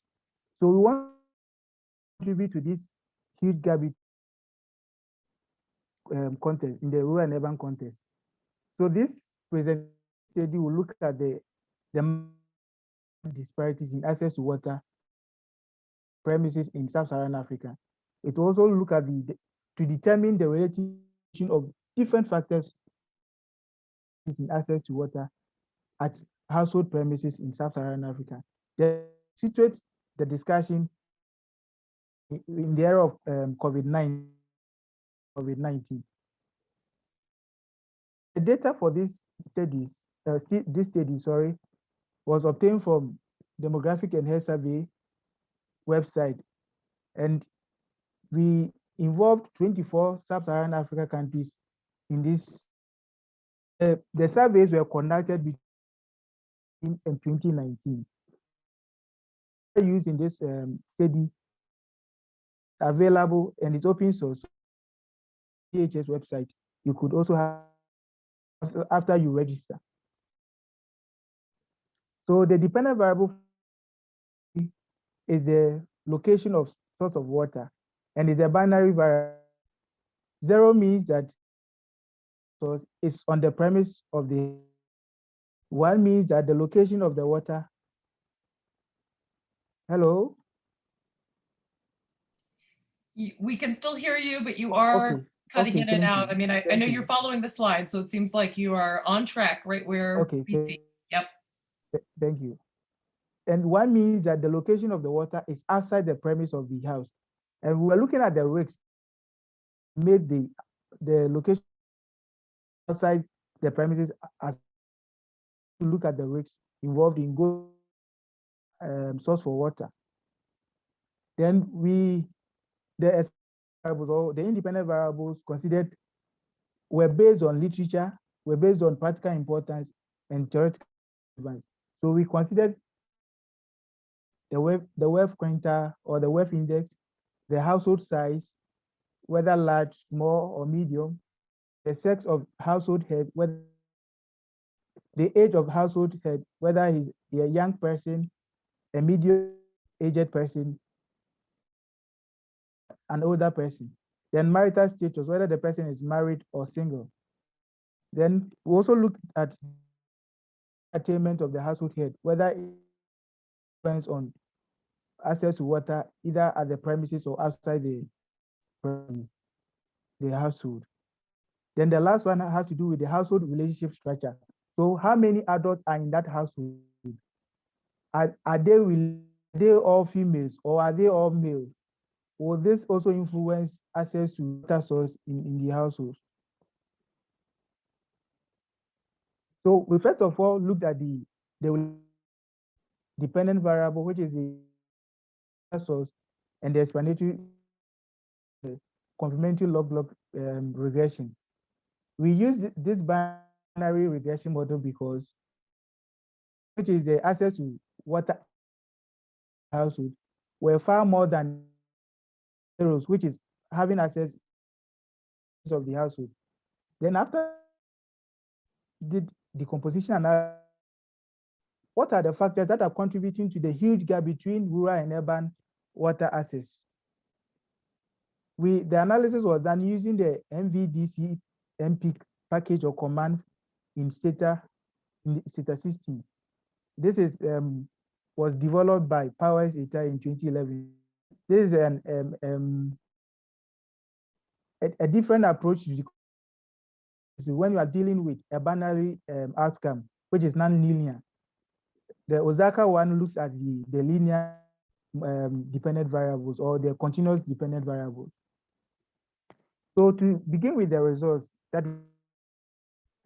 we in this study is 1,000, and we drew this household from 20 countries in Sub-Saharan Africa. We have 66 and 34% are from the urban settlements. Then from there's a huge gap between access to water on your premises, rural and urban.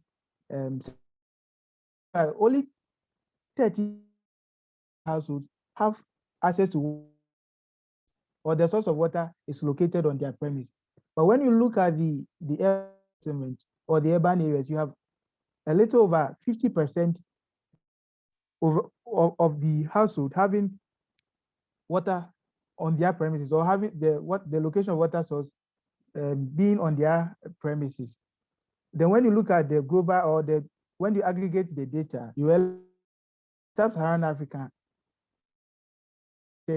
or about 74% do source their water at premises, or they have to go out, move out of their house to fetch water or to source water. So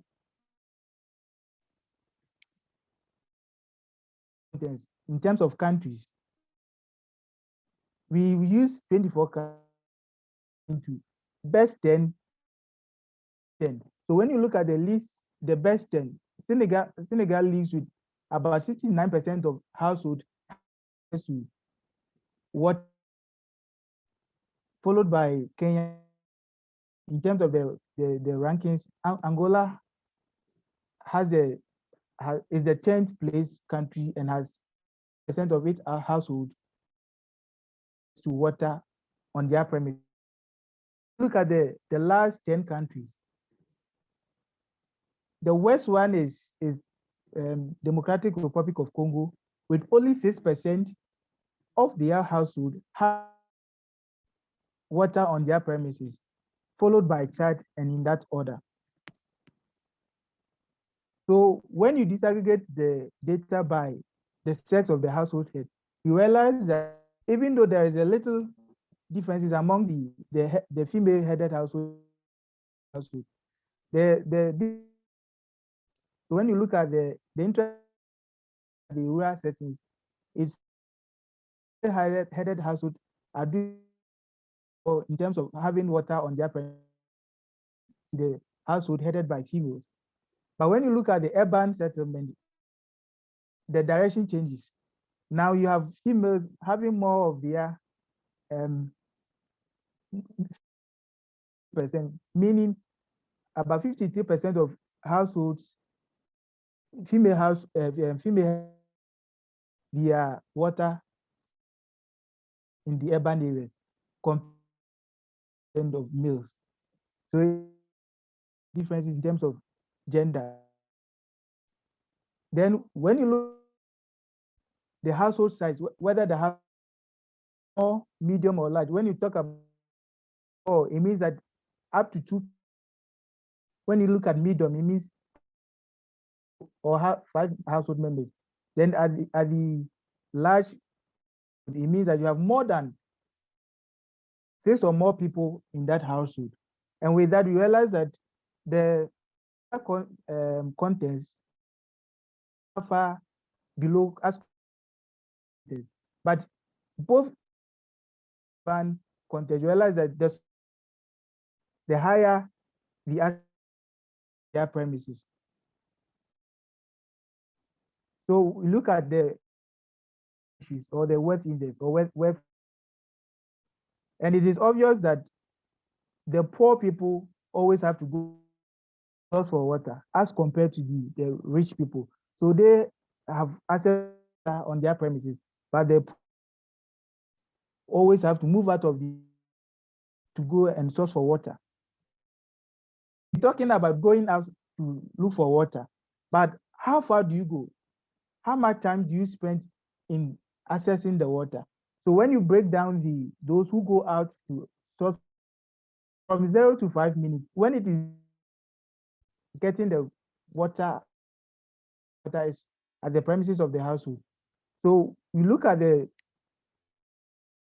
which is a table 1, an indication that some people or some spend over 4 hours to source for their household, and the figures here are just the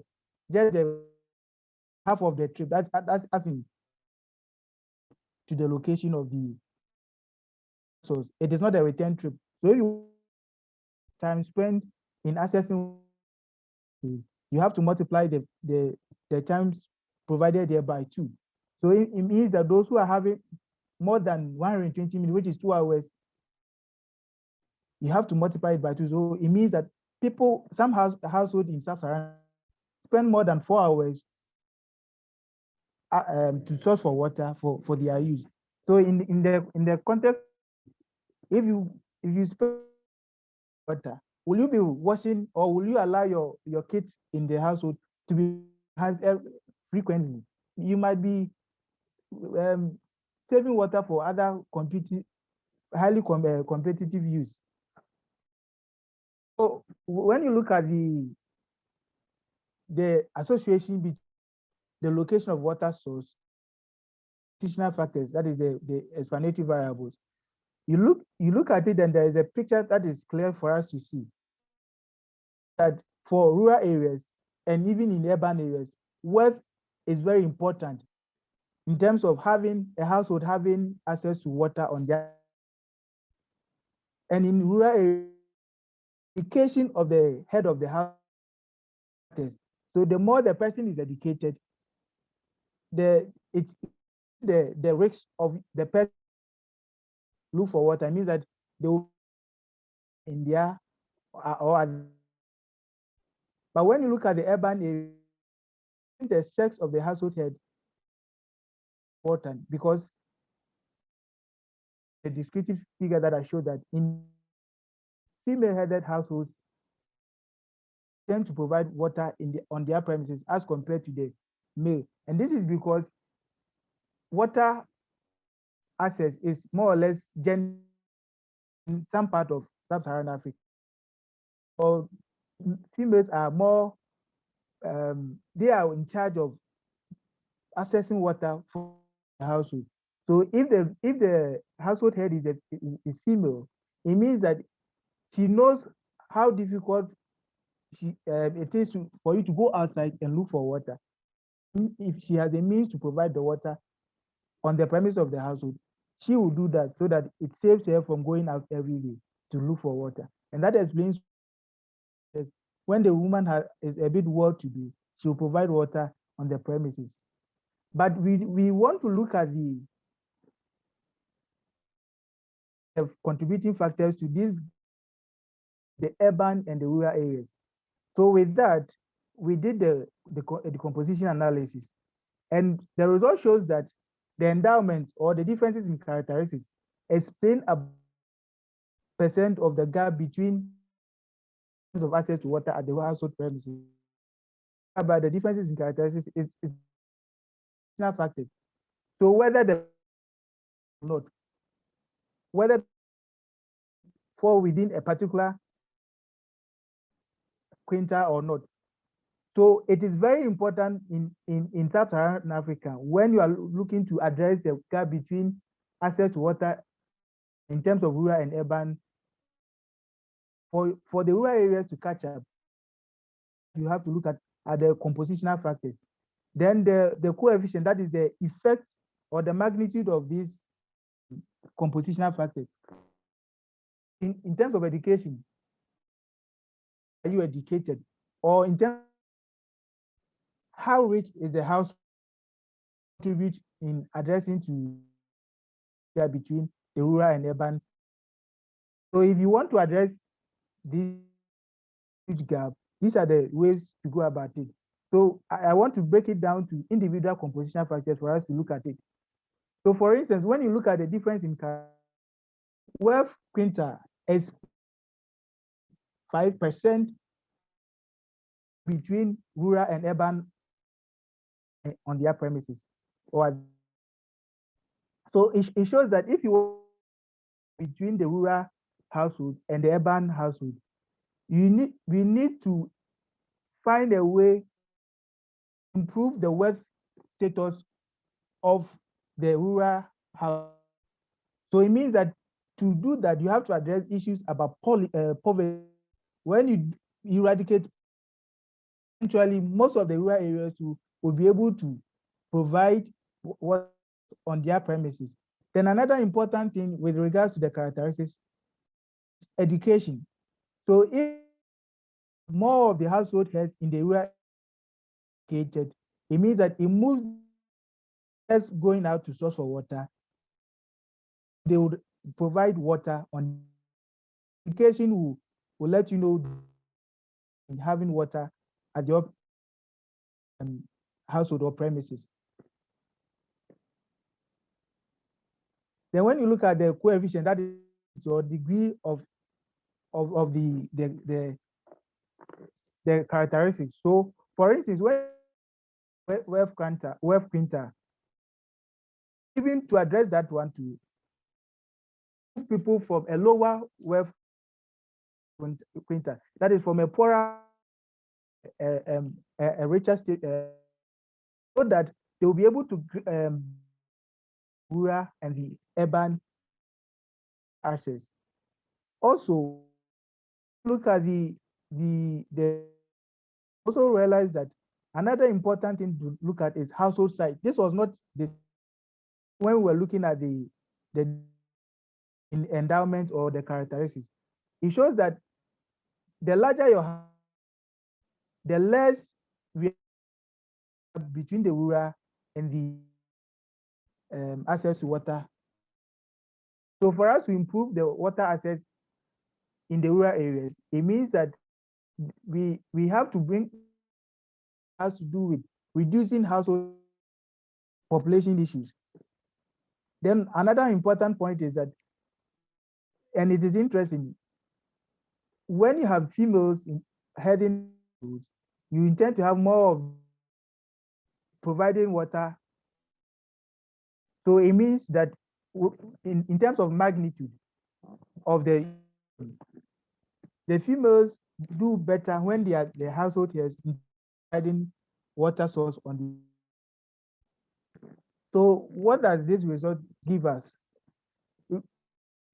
We should bear in mind that it will likely exacerbate water security. This is because it's now more on acquiring or purchasing vaccines, looking for how to administer. So most of the financial to the clinical action of COVID management. How do we mobilize money and still look at improving the wealth status, educating rural areas so that they could have access to water on their premises? Secondly, we should also bear in mind that this issue is a gendered one, because in terms of in most of the Sub-Saharan Africa countries, providing water in the household. To deal with this issue, or we leaving females from taking up this difficult task of sometimes going as far as several kilometers to search for water, and they will turn out the energy or time into doing something that is more profitable to the household and viable activities. Bernard, again, this is Eli here. So I'm sorry to interrupt you, but you can take a couple of more minutes, but we do want to leave there already a couple of questions that are addressed. So I don't know what your plans are to wrap up or not, but we do want to leave some time for discussion. That's fine. I have 2 or 3 slides to finish, so I'll finish very soon. So we also have to look at disability, especially with females, or vulnerable people in the society. In terms of COVID, how do we handle them?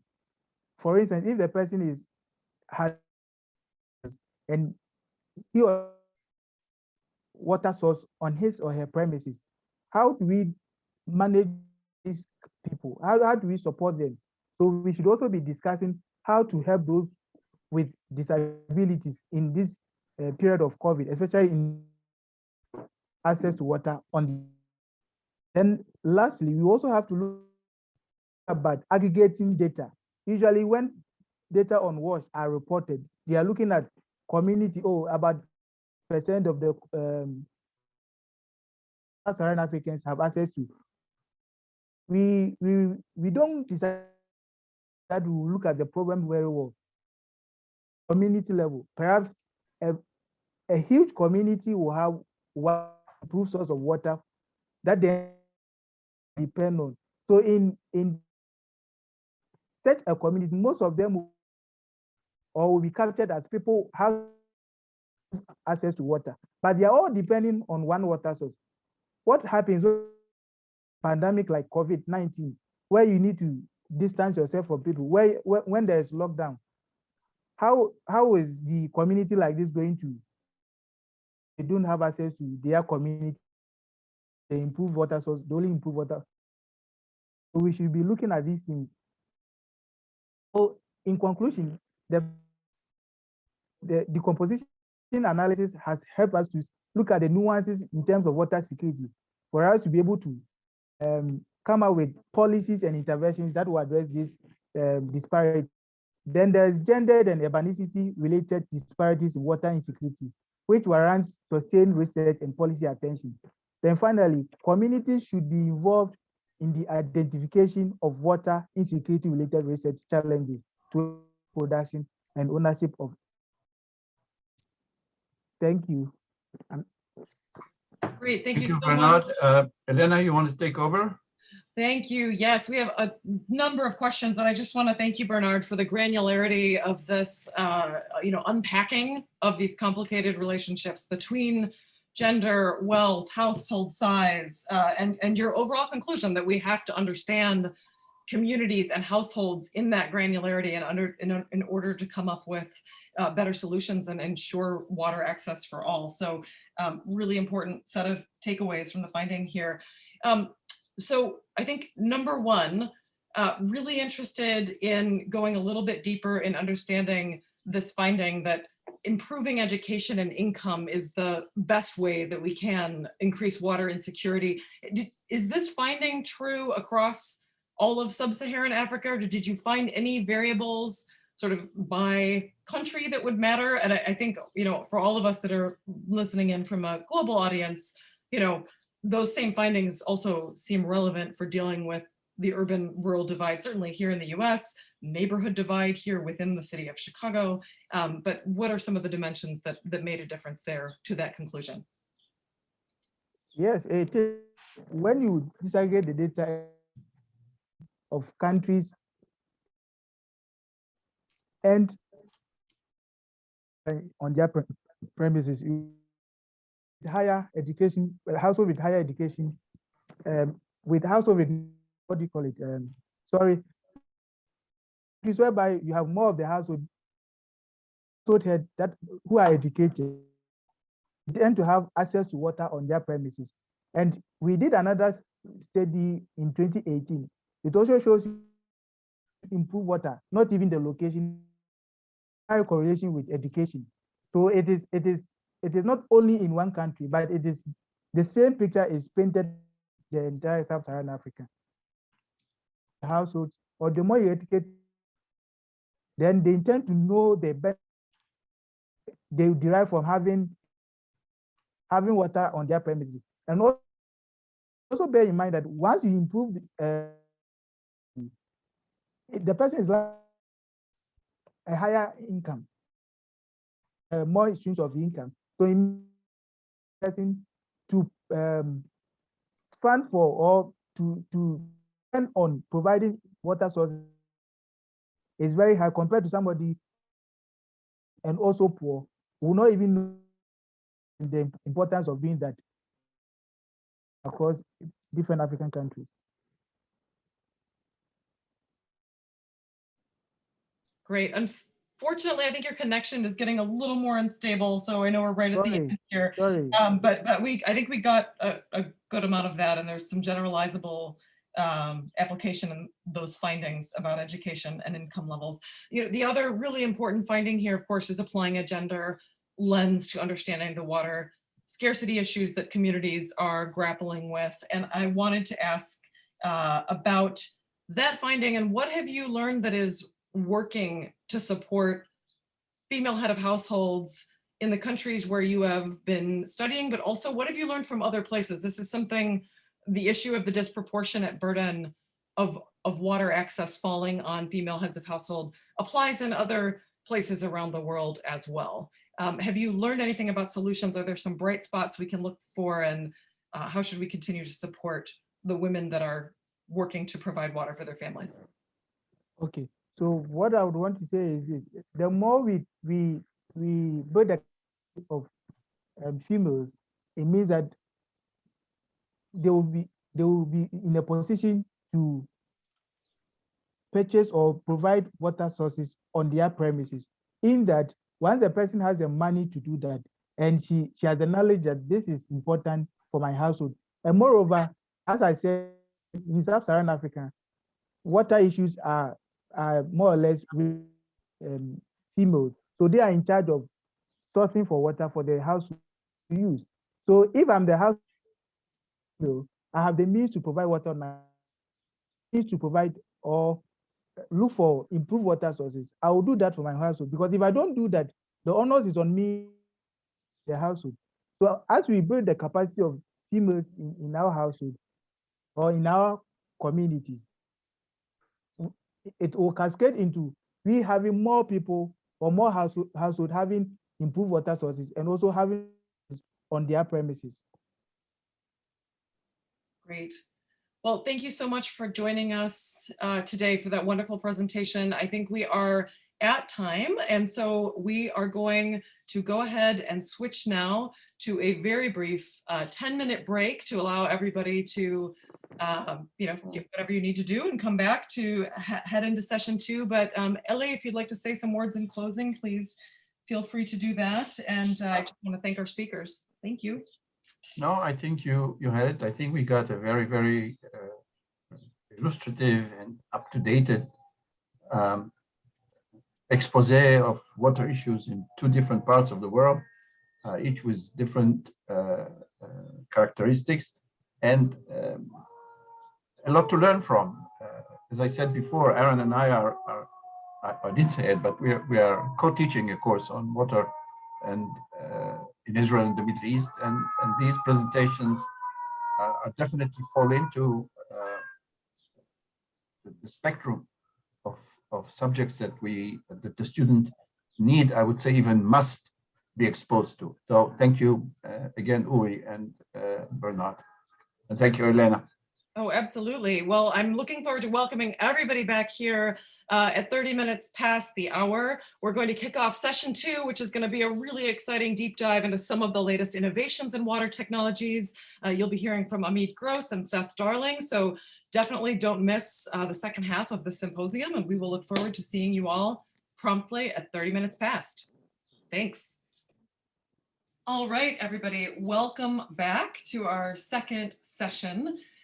We are going to be focusing in this next hour and change on innovations in water technology.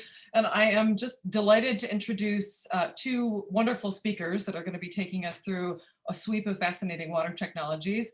First up, we're going to hear from Amit Gross, who's the professor and director of the Department of Environmental Hydrology and Microbiology and director of the Zuckerberg Institute for Water Research at the Gurion University. I'm going to read a slightly longer bio in a moment. We're also going to hear from Seth Darling, who's the director of the Center for Molecular Engineering and senior scientist at Argonne National Laboratory. First, so a bit more background on Amit.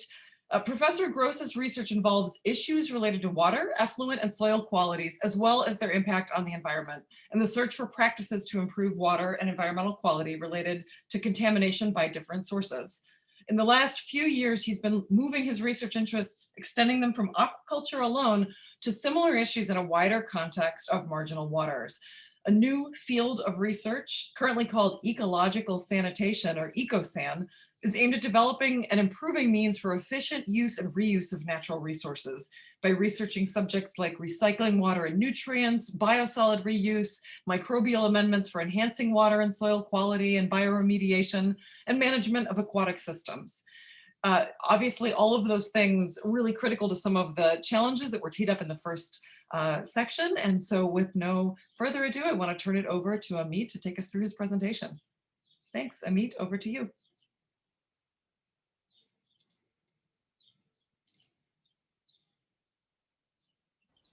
Thank you, Elena, for the introduction. And I hope you can see the slide and hear me. So I'll be talking today basically on, I'll give some introduction to resource recovery and in the field of wastewater reuse and in general organic waste recycling. And I'll give very brief introduction and go into two case studies that we study, and so it can, give examples to the kind of things that I think or we feel here that the first it's part of this the CoWERC work, but it's also what we think should be done or should the world is moving to in regards to wastewater treatment and in general.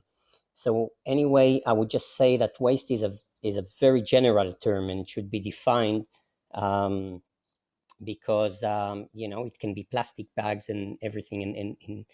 And to put it in context, we'll be talking about wastewater, sludge, wet waste, basically organic waste, and any kind of solution, of course, has to or should fit the type of waste of interest. So I just want to put that in the frame of the talk. The other thing is when we're talking wastewater, currently and mostly it's being treated in a centralized manner. So there is a large centralized unit, and then much of the wastewater is conveyed into the centralized unit and then being treated. But these systems are very different than smaller units because these centralized systems are fairly uniform in quality of wastewater that they receive, and they much of the wastewater that gets there is of a predictable quality and quantity, where more and more the world is moving into decentralized solutions, because in many areas it's just necessary to treat it that way because we're away from centralized units and also because of the population growth. So the talk that I'm gonna give is basically will demonstrate this shift into the more decentralized solutions, which by definition has to be usually of lower tech, because less money can be invested in them, and it has to be operated by often by smaller communities. So So that's another a point that I would like to make as an introduction. And the example that I'll give will be just you'll see in a minute, sludge and wastewater and agro waste. And I'll specifically talk about human excretion, and that would fit quite well to the last presentation that we saw, and sanitation, and the and then would go to agro waste, to actually food. Another note of introduction is that something that we know for quite some time now, but I'll actually start from the bottom.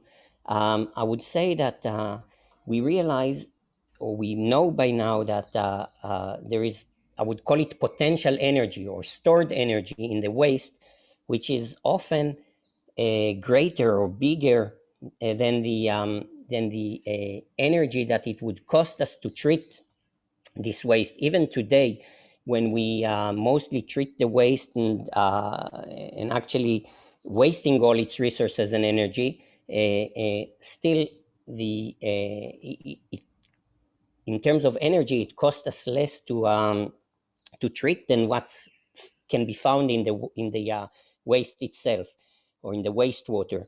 And therefore, if we move from the current concept into a relatively new thinking, it's not a new thinking anymore, but it's relatively new, to recover all these resources, we can actually use the inherent energy and that is in the waste, treat the waste, and gain some free energy for other usages. And that's the same is true for nutrients that currently we either wasting or treating and spending a lot of energy for it, but do not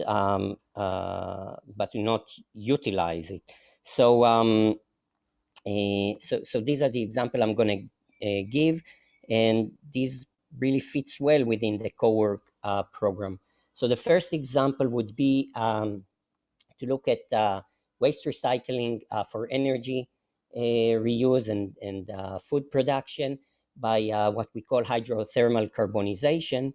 And the hydrothermal carbonization is you know what, I'll say a word about the hydrothermal carbonization in a minute, but I'll just introduce again the issue, taking one example of human waste. So again, we heard a little bit about sanitation in our last presentation, but I don't know if you ever thought about it, but you know, this world has 7 or 8 billion people, and assuming that we just human without animals and anything else defecate, you know, 1 pound every day, then we have like 7 billion pounds of human waste or defecation or feces in the world. You know, it's really a pile of this thing that is all over the world produced, and that obviously can create lots of sanitation issues, as we just heard. And we know that billions of people are lack the sanitation, so necessarily this means that this waste is polluting. We know that it creates lots of diseases. Millions of people are dying every year from that. And it affects both the developing world, but also the developed world, because of the population growth. The sewer systems that were designed more than hundreds of years are actually overwhelmed. And we have to replace it and treat it in a way that will fit the new world, or the new status, and that's really important. So one way of treating this wet biomass or waste feces would be this hydrothermal carbonization. That will be the example. And basically what it is, it's a thermochemical conversion of wet biomass.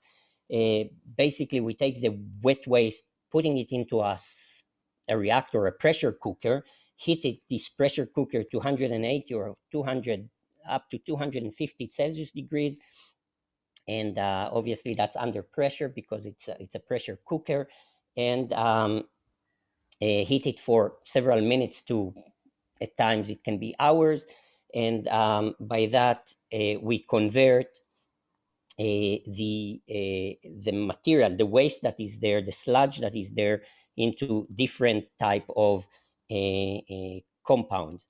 And basically what we're doing is actually we're mimicking coal formation in nature, but instead of having that done in hundreds of thousands of years, we're doing it in hours or minutes. So, you know, in nature, wet biomass is falling, and then it's covered by layers of soil, and it heats, and over time it converted into coal that we excavate and basically use as fossil fuel. So what we're suggesting here is to convert this waste by a faster process to a coal or a char-like material that we call hydrochar, because it's done in a wet environment. And what we did in our experimental work, and that's the example I'm gonna show, is we took quite a lot of wet wastes, like human feces, activated sludge from wastewater treatment plants and so on, put it into these pressure cookers, and then we end up with having what we call a hydrochar, the solid waste that you see here look like a char material, and a liquid phase because it's wet, which is rich in nutrients, and basically because it was done in such high temperatures, it's sterile and safe to work with. Okay, so again, pressure cooker wet waste introduced into it, and by various chemical processes, mainly dehydration and decarboxylation, as I'll show in a minute, we convert it to these new materials.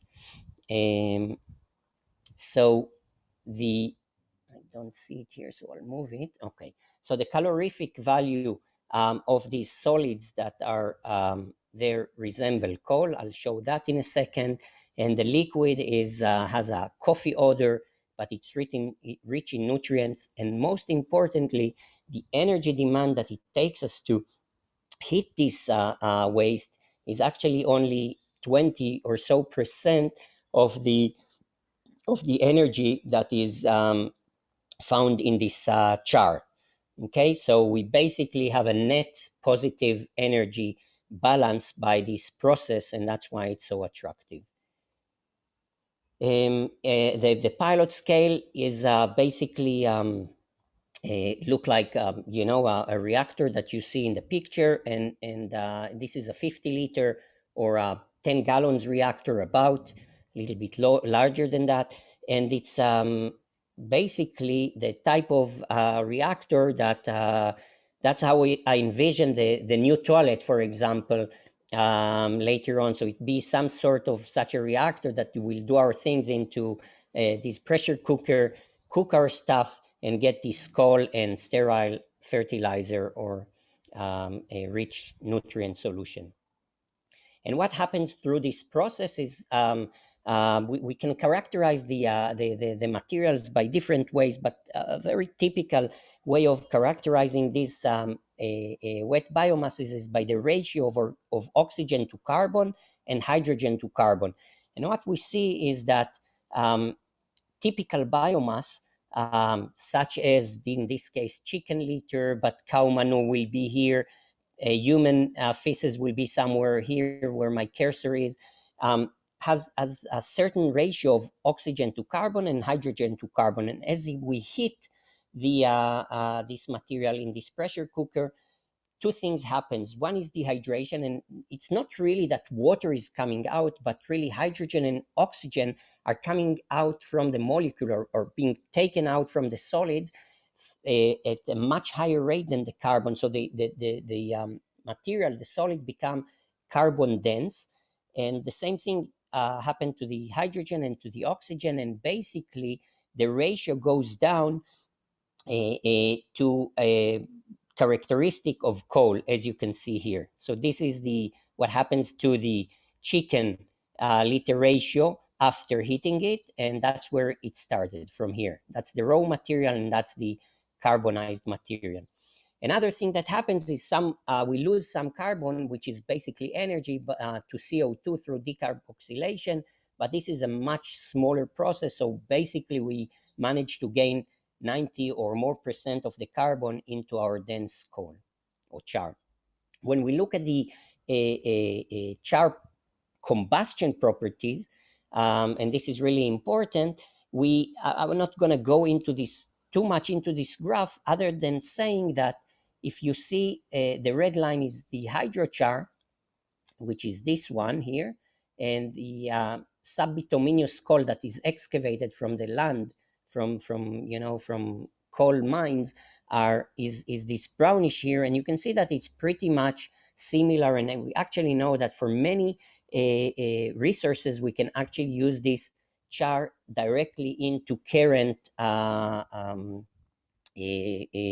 power plants, but it can also be used as just as a barbecue type of char.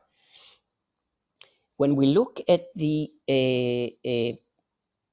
nutrition quality of this char, if we don't want to use it for energy for whatever reasons, and there are some reasons to do so, we find out also that this char can replace, at least to a certain extent, a slow release commercial fertilizer, or behave a little bit like a slow release commercial fertilizer. So when we apply this char into a soil with lettuce, in this case, you see it here.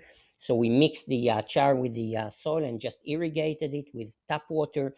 And we did the same thing, but instead of using char, we used the slow release commercial fertilizer. You can see that basically it grows pretty much the same. So it has, the char itself has some nutritional values as well, and can be used as soil amendment. When we look at this aqueous phase, you remember this brownish liquid, we find basically the same thing, that the aqueous phase, when you compare it to a positive control, which is normal liquid fertilizer, this is the aqueous phase. You can see that the lettuce is pretty much at the same size.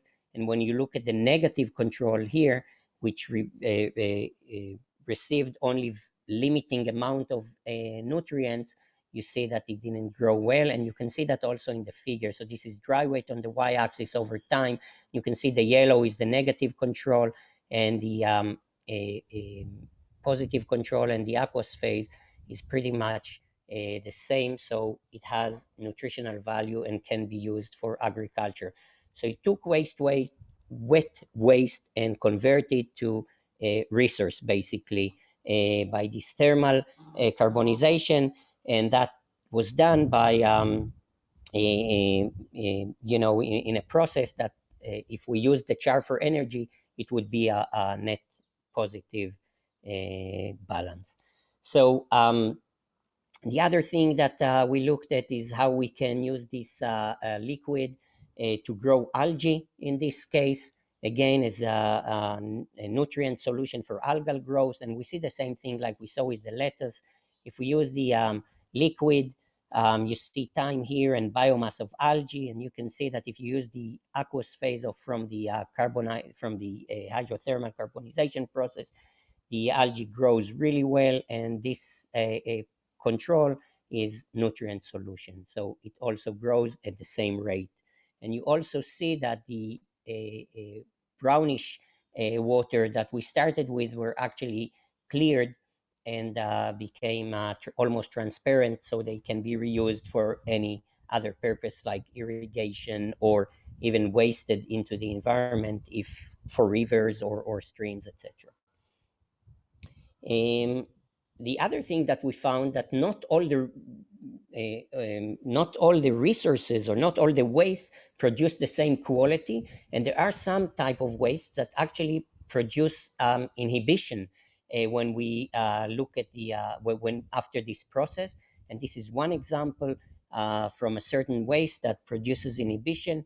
And initially we were actually quite disappointed, but then we realized that it can be used as, for example, bactericides or other things, not necessarily as a nutrient solution. So there are different usages that one can think of after these processes, and that's really recovery of waste, or what considered traditional waste, into resource. Okay, so I'll conclude that and go to my second quick example.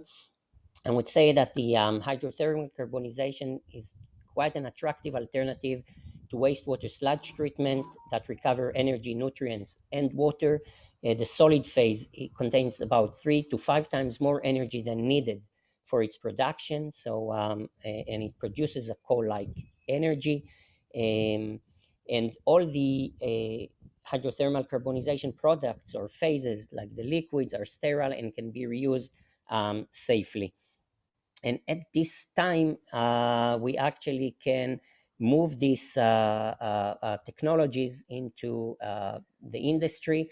And the truth is that there are several industries, there are several companies that are already doing this in, I think, in Germany mainly, in Spain one, and maybe a few in the US that I'm not aware of. Another example, which is very different, but again, the same concept, is to show how we can use waste again as again to produce food, and basically treat the waste by reusing it and recycling it. And I'll give this example from the aquaculture world. So I don't want to waste too much time on that, but I would just say that aquaculture is probably the fastest growing agricultural field in the last couple or more decades. And what you can see in this graph is that fish consumption is actually increasing all the time. And the blue line is the fish consumption from aquaculture production, when we grow fish, rather than, and when we compare it to what we call fisheries or natural capture of fish, you see that it's stagnant for many years now. So all the new fish that we're going to get because of population growth is going to come from aquaculture. Tradition, and what's nice about this aquaculture is that it's really a very simple and nice model, aquatic model, because when you want to grow fish, you need really very few things. The one thing would be to feed them, and we feed them with rich protein feed, sometimes 50%, which contains a lot of nitrogen, and we need oxygen and water. Okay, the fish basically absorb to their flesh and to their body only about 20 to 30% of what we get. Although they eat it, they excrete most of it. So 70 to 80% of the nitrogen, the phosphorus, the carbon that is being introduced is being actually wasted into the water. And so we have to, it's either polluting, or we can treat it or use it, because there is a lot of resource out there that is being wasted. So in the traditional aquaculture systems, what we see is, if it's growing in the cages in the ocean or in the rivers, obviously all these 70% of the feed that we introduced is going downstream the river or into the ocean, polluting, and often does a lot of environmental damage. If we're talking about ponds, which is, I guess, 90% of the aquaculture is done in ponds, then you would see that when it overflows, or when you release the water to harvest the fish, all this water is polluting. So the only way of doing it in a environmental manner would be through recirculating aquaculture systems. And what is that? Or I'll give one such system, which is called aquaponics. So this system was invented probably 50 or 60 years ago. So if, just as an example, if we want to grow 1,000 kilos of fish, we need to, they excrete solid waste, and let's say that they pee ammonia, okay? they excrete ammonia. And these are the two major issues that we have to treat. So we treat the solid filter, and typically it would just be thrown away to a wastewater or to something, to a wastewater treatment plant or to the environment polluting. And the ammonia will be converted, because it's very toxic, will be converted to nitrate, which is much less toxic. And then it's either released in aquaponics, is being used as nutrient solution to basically grow plants like tomatoes or lettuce or whatever, and then the clean water goes back to the fish. So look at these numbers, because we grow, what happens if we have a pond with 1,000 kilos of fish, we actually end up with 13 kilos of fish on a daily basis and 60 kilos tomato, and that didn't manage to thrive. It's not economical enough. What we realized that when we looked at the fate of the feed in this system, we realized that in the traditional system, basically 25% of the feed is being absorbed by the fish, 25% is being recycled through the plants, but 50% is going with the solids out and being wasted. Now, if we took back this 50% waste and recycle it, we can just get a lot of energy in this waste and also a lot of nutrients. And that's what we did. We basically took the solid waste into an anaerobic digester, converted through this anaerobic process biogas or fuel, basically, that runs this system without the need of external power. And then the supernatant from this anaerobic digester created 2 times more nutrients.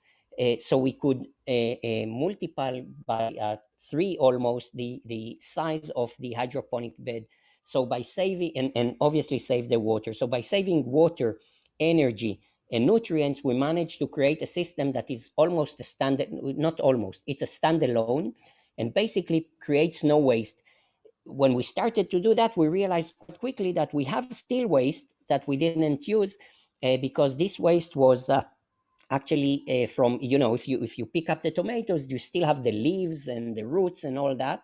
So we anaerobically digested also the plant waste and created some more energy that support the system. But not only that, we also basically produce a system that produce no waste, or very little waste, because there's always some ash that is being produced through this process.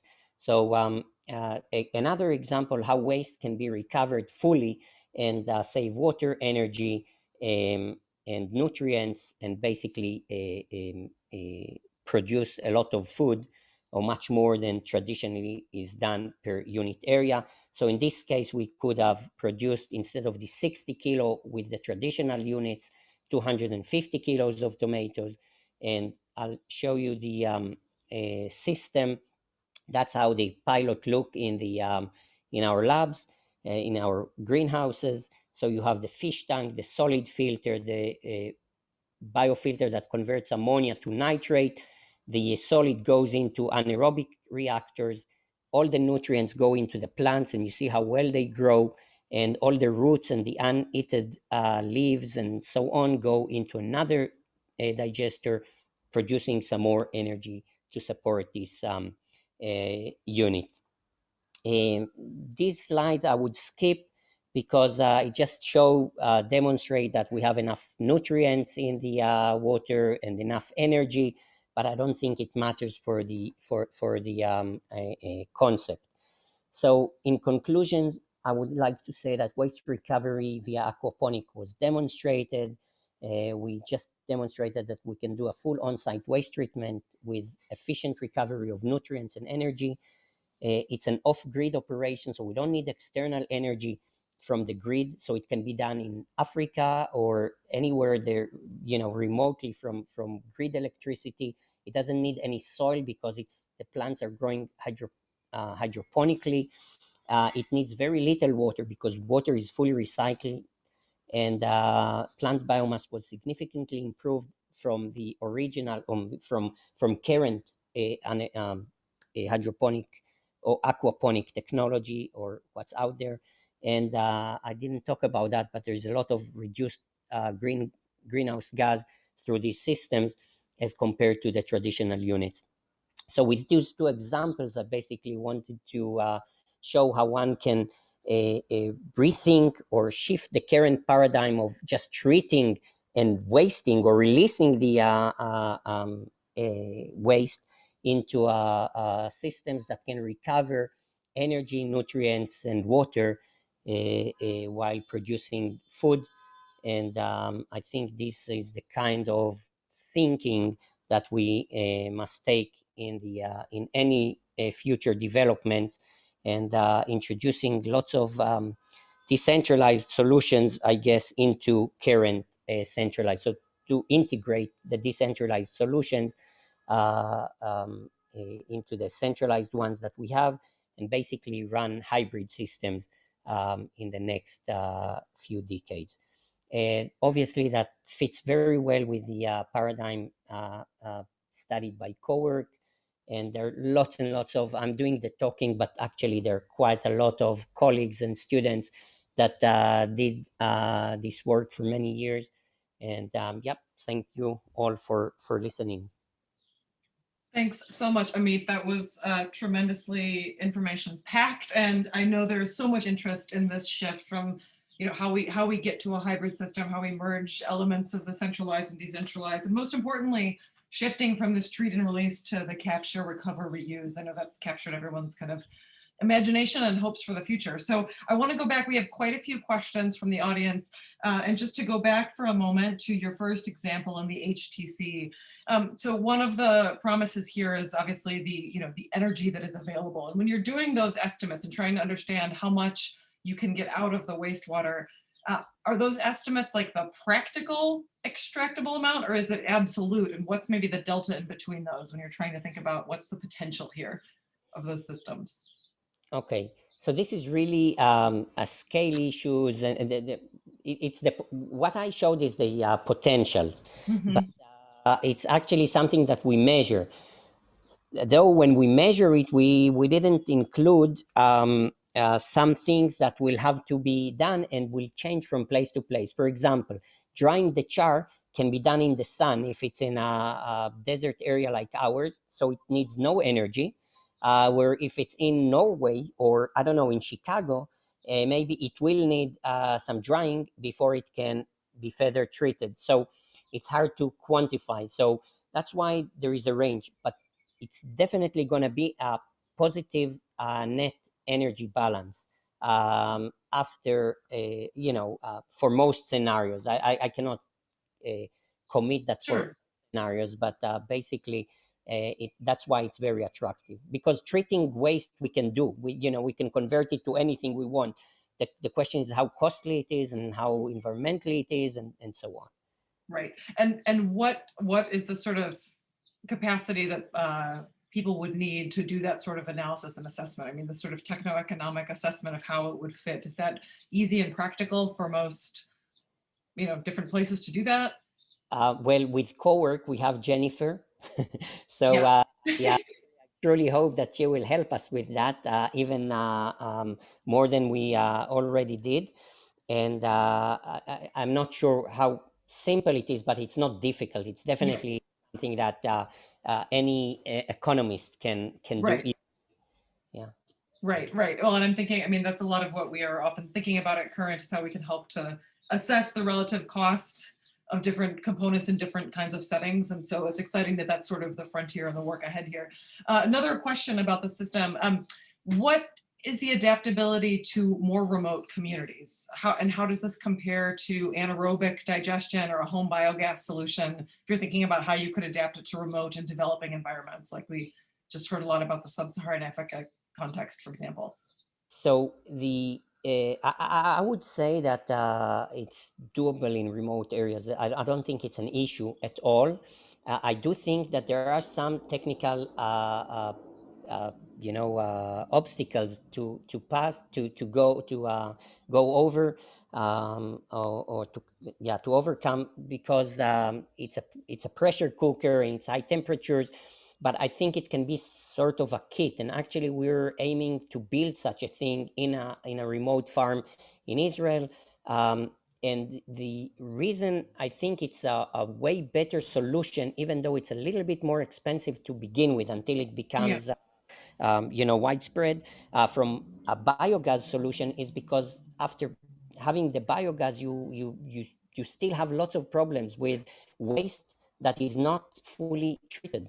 So it can still contain pathogens, and endocrine agent, disruptive agents, micropollutants, all that are pretty much broken down through this HTC process. So it is true that it's more expensive, but the product at the end is much more stable and much safer for use. And that's why sanitation-wise, I think it's a much better solution in the future. Right. So in the future, it could be possible that this becomes a solution at the household level and not just, right? Like this could be something that we think about at the community level. Possibly, I would start with, army camps, which is very relevant here in Israel, unfortunately. Nature reserves, in China, even in Beijing, they do have public toilets that support neighborhoods. So all these places, I think it can support really easily, and Great. That's where I would start. Yeah. And follow up here. So using biomass to heat the reactor, especially in some more remote areas, could generate excess CO2, which obviously is putting stress on the environment. How are there ways that this HTC system could be adapted to use other sources of renewable energy? I mean, you mentioned the drying from the sun, obviously, but other things. That's actually a great question, because this is fully renewable energy. It's true that it's charcoal, sort of speak, at the end, this char. But once the waste came out from the animal or from people, it's out there. It will become a CO2. It will become waste one way or another. So we use it. We confine it and we use it as energy instead of basically taking new fossil fuel. So I actually think that it's not polluting, although it's char-like material, because the waste is already out there once it came from us, it would be degraded one way or another. Right. Okay, and final question before we transition to our next presenter. How commercially available are the components for both of these different systems? I mean, are these things that are you're readily able to sort of procure if you wanted to set up your own demonstration of, either the aquaculture or HTC setups, or is there supply chain issues we need to be thinking about here as we bring more of these pilots into the field? Well, this is readily available. It's not so much the HTC reactors, but it's easy to make and to buy these boilers, and that's what we did. The thing is the cost at the moment, because it's handmade for us, so it's always more expensive. But basically, it's simple, cheap, done by by many, and I really think that there are always steps before it can go industrialized, but go to the industry. But the concept and the basic economical evaluation is already made, or was already made, and I think it's ready to be taken to the next level, from lab to industry, and obviously there is always room for improvement and more studies in the lab, but practically it should work well, I think, very soon. Great. Well, thanks for bringing all of the solutions into the mix today. It was really wonderful to hear from you. Thanks so much, Amit. And now we're turning it over to our final presenter of the day on this topic, Seth Darling, longtime friend and colleague of Currents, and very excited to be introducing him today. Seth is the director of the Center for Molecular Engineering and a senior scientist in Chemical Sciences and Engineering Division of the Argonne National Laboratory. He also serves as the director of the Advanced Materials for Energy Water Systems Energy Frontier Research Center. Seth received his PhD in physical chemistry from the University of Chicago, right here in my backyard.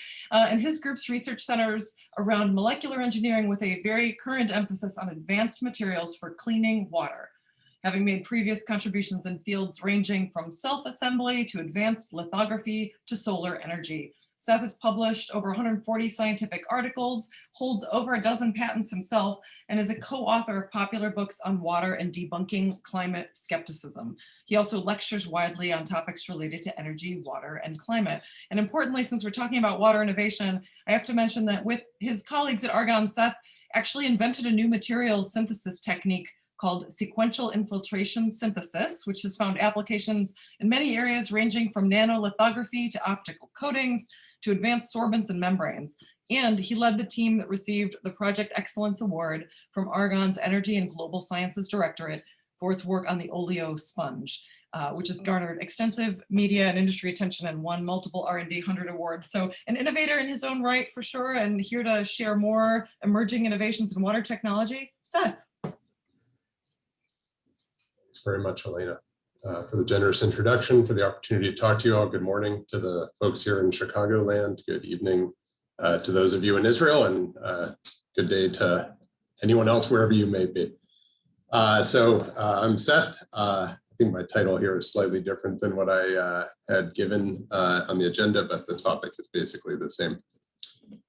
So specifically in the context of new materials for water, almost all of the challenges when you're developing new materials for water treatment come down to the interface between those materials and the water, or the aqueous fluid more generally. This is true whether it's a membrane that's going to filter the water, where what happens on the pore walls greatly influences how it filters out the undesirable components, or sensors where you're trying to detect a specific material in the water so you know what you have to clean, or a sorbent to selectively pull out some contaminant, or if you're dealing with deleterious processes like fouling or corrosion, all of these things happen at interfaces.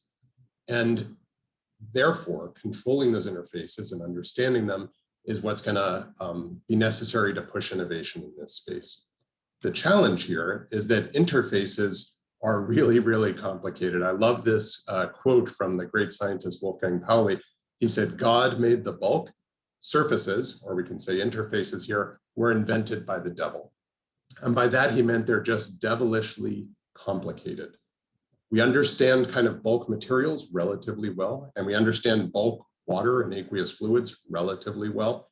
What happens when they meet is still a subject of great scientific curiosity. And so the Energy Frontier Research Center, which Elena mentioned in the introduction, AMUSE, this is what this team of people is really focused on, is the basic science of water-solid interfaces. So we have a team of people at Argonne National Laboratory, where I'm based, but another set of wonderful people at the University of Chicago and at Northwestern, who are all collectively working to tackle the basic science of water-solid interfaces. And then there's also a team within the CoWERC Center that you heard about during the opening remarks of the workshop today that is focused on the more applied pieces of this story of understanding these interfaces, but also learning how to synthesize them at scale and test them at scale to do the type of pilot scale studies we heard about in the previous presentation. So there are many different ways to modify water-solid interfaces, and I don't have time to introduce all of them to you today, so I thought I would focus on just one, which is really our favorite tool for modifying water-solid interfaces in my own research group, which is called atomic layer deposition, or ALD. And so let me just take a slide to introduce everyone to ALD for those who aren't familiar with this synthesis technique. In ALD, you have some kind of a substrate, a surface that has reactive sites on it, which I'm showing schematically here as just kind of some holes on the surface. ALD is a vapor phase process, so we will expose this substrate to a vapor phase molecule, which I'm showing schematically here as this kind of red pyramid, which is designed to react with those sites. And it will bind with all of them and then stop. You won't deposit any more material on your surface because there are no more reactive sites. So it's self-limiting in that way, which is one of the important features of ALD. Now that first reactant, A, has a reactive site of its own, which is amenable to a reaction with a second reactant. So you flush away reactant A, you bring in a vapor of reactant B, which will bind with the first one. Again, in a typically self-limited fashion. So you won't deposit any more material on your surface. And that will complete one cycle of atomic layer deposition where you've deposited literally a single atomic layer of some material on your substrate. And another really cool feature of ALD is that reactant B has sites that are reactive to A. And so you can cycle AB over and over again and build up with, in principle, perfect precision, single atomic layers, 2 atomic layers, 3 atomic layers, and so on, up to hundreds or even thousands of layers on a surface, forming a perfect conformal film. And there is a huge range of materials that can be grown by ALD. Every dot you see on this periodic table represents a compound that has been reported in the literature grown by ALD. So you can see it spans almost the entire periodic table, and you can grow all kinds of different materials that are everything from semiconductors to magnetic materials to metallic materials, catalytically active materials. A tremendous diversity of functionality is available to you through ALD.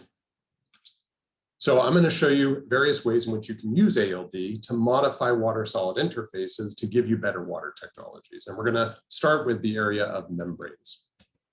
Membranes are one of the great ways to clean up water.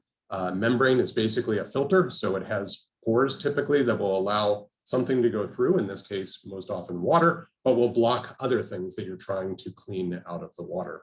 And by tuning the size and the chemistry of those pores, you can manipulate which things go through and which things don't. But one of the biggest challenges in membrane technology is what's called fouling. Fouling is basically when stuff gunks up the surface, starts sticking on the surface, and as soon as you stick something underwater, it starts getting fouled. It's pretty much an unavoidable phenomenon in just about any water system. And that's a particular problem for membranes because as it starts to gunk up the surface, the pores get blocked, water doesn't go through any longer, and it can't function anymore. And it'll need to be removed and cleaned or completely replaced. Huge challenge to the membrane industry in general. And one of the most aggressive foulants that gets encountered in water treatment is oil and oily substances like you can see here in this tank, all the oily substances floating up on the surface here, which would be a huge problem for a membrane system. So let me show you here. On the left, we've got a piece of a commercial polymer membrane. That's that white rectangle. And the blob you see on it is crude oil that has fouled the surface. And as you can see here in this video, you can submerge this in the water. You could shake it around. Just about anything you might try, it's not going to get that oil off of the surface.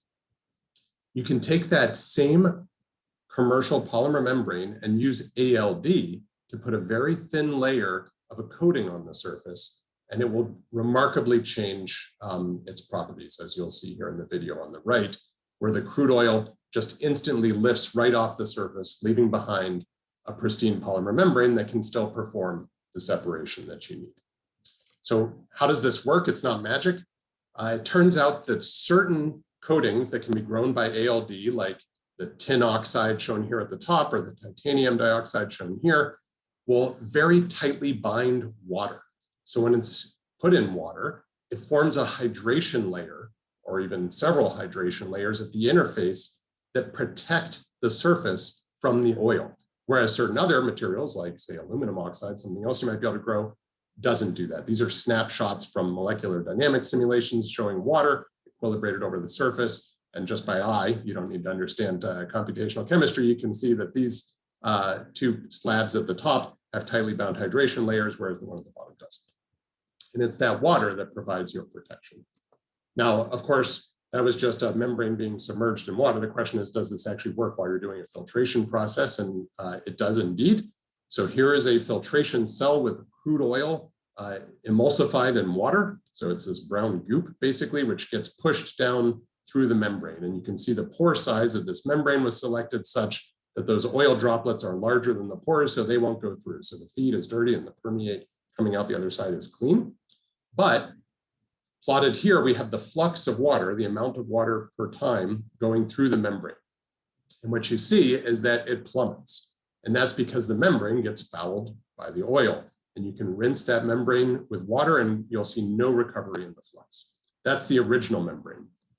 Now, if you coat that membrane with one of those metal oxides that has that tightly bound hydration layer, like tin oxide, you get very different performance. You see the flux will still decline, but that decline is just coming because some of the oil droplets are physically trapped kind of near the surface and geometry of the cell that they're blocking the flow a little bit. But if you rinse it with water, here now you recover your flux. And in an industrial process, typically you'll be using what's called cross-flow filtration, where the flow of the feed stream is parallel to the surface of the membrane. So you'd have constant water rinsing, and thereby you could have much, much longer operational lifetime of your membrane with a very minimal treatment here. Now, that is a very effective strategy to modify a water-solid interface to help a membrane process. It's what we would call a passive anti-fouling strategy, and that it's just passively preventing foulants from attaching to the surface. Ultimately, those strategies will still fail in the long run. They'll extend the lifetime, but they won't do it indefinitely. At some point, a foulant's going to find its way through that protective hydration layer, stick on the surface, and now it's going to kind of grow from that point and foul it just like it would have before. If you want to deal with fouling in a more permanent sense, you have to do active anti-fouling. And one of the emerging exciting strategies to do this is called photocatalysis. Photo being light and catalysis reactivity. You're using light to drive chemical reactions at the surface, the goal being to break down the foulants, to actually do chemical reactivity. So when you shine light on a photocatalytic material, you'll get electrons and holes. And when those are in water, they just spontaneously create all kinds of reactive species like hydrogen peroxide or oxygen superoxide radicals here. And what those reactive species will do is break down organic or biological stuff into smaller pieces, ideally all the way to just carbon dioxide and water. And so using this type of strategy, you can create active anti-fouling surfaces. So what material might you use as a photocatalyst? Far and away, the most popular one that people use is titanium dioxide. And that's because titanium dioxide offers lots of great features. It's earth abundant, so therefore low cost. It's non-toxic. Of course, that's important in a water treatment system. It's stable in water, and it's really effective at creating those reactive species just at regular temperature and pressure. You don't have to heat it up or apply extra pressure. But there is one drawback to titanium dioxide, which is that it requires ultraviolet light to activate it. Now, there may be applications where you can use ultraviolet lamps to drive this type of a process, and that could make sense in some industrial applications. But what would be really great is if you could use visible light or even maybe sunlight to drive the process. And in sunlight, there's very little ultraviolet flux. And so what you need to use are the visible light photons that are in sunlight. Well, it turns out that you can use ALD to accomplish this with titanium dioxide by adding a little bit of nitrogen into the process. It's called doping, where you get a little bit of nitrogen in the TiO2, and suddenly it can absorb visible light. So here are some photographs of membranes, the original membrane, one that was coated with regular TiO2, and then one that was coated with this nitrogen-doped TiO2. And by eye, you can see that the nitrogen-doped one has this kind of yellowy orange color that's indicating that it's absorbing some visible light. That's why the color changes. Here's the light absorption spectrum to show that the regular TiO2 only absorbs light below 400 nanometers. That's in the ultraviolet range, whereas this nitrogen doped one has a big absorption right through the visible range here, picking up kind of blue photons, which is why it has that yellowy orange color. And this actually gives it photocatalytic function with visible light. So this is the concentration of organic molecules in the water with this membrane. If you have the uncoated membrane, there's no drop in the concentration of the organics in the water. But with the nitrogen doped coated one, you can see we progressively degrade these organic molecules in water in real time. And you can use this to make a membrane that is self-cleaning. So here again, I'm plotting flux of water going through the membrane over time. And we're starting out here with the lights off because we don't want any photocatalysis to happen at the beginning here. And I'm showing data from two membranes, one that was coated with regular TiO2 and one that was coated with nitrogen doped TiO2. Now we're going to intentionally foul these membranes. We expose them to some proteins which stick aggressively on the surface and the flux drops dramatically. After it's dropped to about half its initial value, we remove the foulant and we reintroduce just clean water. And you'll notice here, there's no recovery in the flux because the protein is firmly adhered on the surface. So now we've got a fouled membrane. And all we do at this point, with water still flowing, is turn on the lights. And what you see is this remarkable recovery of the flux in the filtration cell itself. So this is not just in situ, but it's in operando. In the filtration cell itself, it's able to recover flux and self-clean.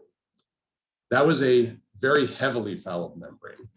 In a real feed stream in a membrane water treatment process, you typically wouldn't have so much foulant. It would be more of a dilute foulant in the feed stream. And what you can see here then is that if you take one of these nitrogen doped TiO2 coated membranes and you keep the light on, it can actually stabilize its original flux basically indefinitely at well more than 95% of its original value. So in principle, this could be perpetually operational as long as the lights are always on. Okay, let me give you another example of how playing with interfaces can enable new water technologies. And the application I want to focus on here is shown in this photograph. This is an aerial photograph of evaporation ponds. And to give you a sense for scale, these are buildings down here and roads. So these are gigantic evaporation ponds. And you see these almost anywhere where you have a resource extraction operation, mining operations, hydraulic fracturing operations. These all produce huge amounts of wastewater. And that wastewater is filthy. It has salts in it. It has organic compounds in it. It has often radionuclides in it because of the radioactive materials under the earth. Toxic, nasty stuff. Therefore, you can't just get rid of this wastewater into a river or a lake. And in many places, you also cannot re-inject it back into the earth. And so what they're forced to do is to reduce the volume by evaporating the water so that you get down ultimately to just some solids, which can then be disposed of responsibly. Now, that takes a lot of real estate because evaporation is slow. And that's often the bottleneck in many of these processes, is actually just waiting for the wastewater to evaporate. So if you could speed that up, that would be a tremendously impactful technological advance. Now, traditional evaporation, if you're trying to drive it, you would be applying heat to the system, and that heat, that energy is often going to come from the grid. Very, very energy intensive. It takes a tremendous amount of energy to drive water to the vapor phase. Now, of course, when you have one of those evaporation ponds, like I showed you, you're not applying additional heat off the grid, you're just relying on sunlight. So we do have a renewable source, but it's not a very efficient process because you're heating up the entire bath, the entire pond of water, and a huge amount of that heat is just lost to the surrounding environment down through the ground, not going into evaporating water. However, if you can find a material that is what's called a photothermal material, photothermal, light to heat conversion, and you can place it right at the surface, at the air-water interface. Now you have a way to grab that sunlight, turn it into heat, and all of the heat is right where you want it to be, at the interface where the evaporation is happening. You're not heating up the entire water bath. That can lead to huge, huge improvements in efficiency. Now, that material has to satisfy a lot of requirements. It needs to absorb basically the entire solar spectrum to be efficient. It has to efficiently convert that light to heat. It needs to thermally insulate from the bath below, because again, you don't want heat going down into the bath. You want it all at the interface. You need to transfer that heat to the water for it to evaporate. Water has to actually pass through the material, so it needs to be porous for the water to come up from below and evaporate. It's going to need to be buoyant because it's floating on the surface. It, of course, has to be water stable. And you saw the scale of those evaporation ponds. This better be super scalable and very low cost. Otherwise, it's never going to be feasible. That's a lot of requirements. But it turns out that the research community is identifying a lot of materials that can actually satisfy most, if not all of those. One of the ones that we've stumbled on is a very old material here being used for a new application, and that is kind of ancient Chinese ink, which is formed by burning wood under the right conditions and mixing it with some other compounds to make an ink. It's basically a carbon nanomaterial, and it's of course black, which suggests that it will be an effective photothermal material. As you know from walking outside in the sun when you're wearing black clothing, it's going to get pretty hot. Here's the Chinese character for water. Under simulated sunlight with thermal imaging, you can see that it indeed gets quite hot. Now, there is one thing that Chinese ink doesn't have in that long list of features we need, and that is it's not water stable. In fact, it's soluble in water. That's the solvent that you use in Chinese ink. So if you were to coat this ink onto some kind of porous material that you wanted to float on water, and you were just put it into the water, the ink's just going to wash off of the surface and disperse away, actually, polluting the water further, not what we're looking for here. However, back to ALD again, here's another thing that it can do for you. You just take your porous material, you paint on your Chinese ink or your calligraphy ink, and you overcoat it with ALD, with a thin layer, encapsulating it and locking it onto the surface. And now you can see that it can be stable indefinitely underwater. And so just to show you this kind of material can actually work effectively, here's some thermal imaging of a beaker of water under sunlight. So the top two images are just a beaker of water, and you can see under sunlight it gets kind of lukewarm throughout the water. Whereas if you float one of these photothermal ALD stabilized porous materials on the surface, we get this huge concentration of thermal energy right at the interface where we want it to be. So that leads to a huge temperature jump at the interface, and correspondingly much faster water evaporation with the same energy input. So we haven't increased the illumination intensity here. All we've done is put that material on the surface, much, much faster evaporation of water, meaning a much more efficient use of that energy. Now, the last example I want to share with you, another way to modify water-solid interfaces for water technology pertains to sorbents. Sorbents are things that soak up something out of the water. And the application that we're targeting here is pictured in this photograph. This is an oil spill. This particular photo comes from the Deepwater Horizon spill in the Gulf of Mexico, which I'm sure you all remember. My friends and colleagues in Israel are very familiar with the oil spill that just happened recently in the Mediterranean, causing all kinds of problems to the shore of Israel and to the Mediterranean itself. They happen all the time. They're not always as large as those spills, although the big ones do happen. There are actually thousands and thousands of spills around the world every year where oil gets into water. And what you do when there's an oil spill today is typically you will try and either skim the oil off the surface, basically scraping it off, or more commonly you'll do what's called an in situ burn, where you actually light the oil on fire, turning the water pollution problem into an air pollution problem, which is not ideal. And what's not well known to the general public is that the vast majority of the oil is never cleaned up. In Deepwater Horizon, it's estimated 10 or 15% of the oil was cleaned up. The rest was just left to wreak havoc on the ecosystem, with Mother Nature eventually degrading it, but of course it causing problems throughout that time. Now, also I should point out that the only oil that we're able to address at all is the oil up on the surface, like the oil slick you see in this photograph. There's also huge amounts of oil in many of these cases under the surface, so-called in the water column. And there is no technology available today that can clean oil out of the water column. So that's the challenge that we wanted to try and address here by playing with a water-solid interface, was to create a sorbent that would selectively soak up oil from water, both on the surface and ideally also under the surface. But there's an additional challenge here, that you need to be able to reuse your sorbent. Because if you don't, if it's a single-use material like your paper towel in your kitchen, you need to scale the amount of sorbent to the size of the spill, which is totally unfeasible for something like the Deepwater Horizon spill. And also you're gonna have a tremendous amount of waste at the end, because now you've got oil-soaked sorbent. What you wanna be able to do is to recover the oil from your sorbent and reuse it, and actually have no waste then in the process. You have a reusable sorbent and you've actually recovered the oil. So the way we're gonna tackle that is with a sponge. And we're going to use something like ALD, which Elena mentioned in the introduction, called sequential infiltration synthesis. It's a derivative of ALD. Now, the sponge we're starting with here is polyurethane foam. I'm actually sitting on polyurethane foam right now, as many of you probably are as well. It's used in furniture cushions. Super, super cheap, but polyurethane foam does not do what I described. It doesn't selectively soak up oil. It actually likes oil and water almost exactly the same. So not a very effective sorbent as is. But we can play with the surface chemistry at the interface to make it love oil. And it's a two-step process. The first step is that SIS process that I mentioned, where we're going to grow some metal oxide kind of inside all of the little fibers that make up the foam.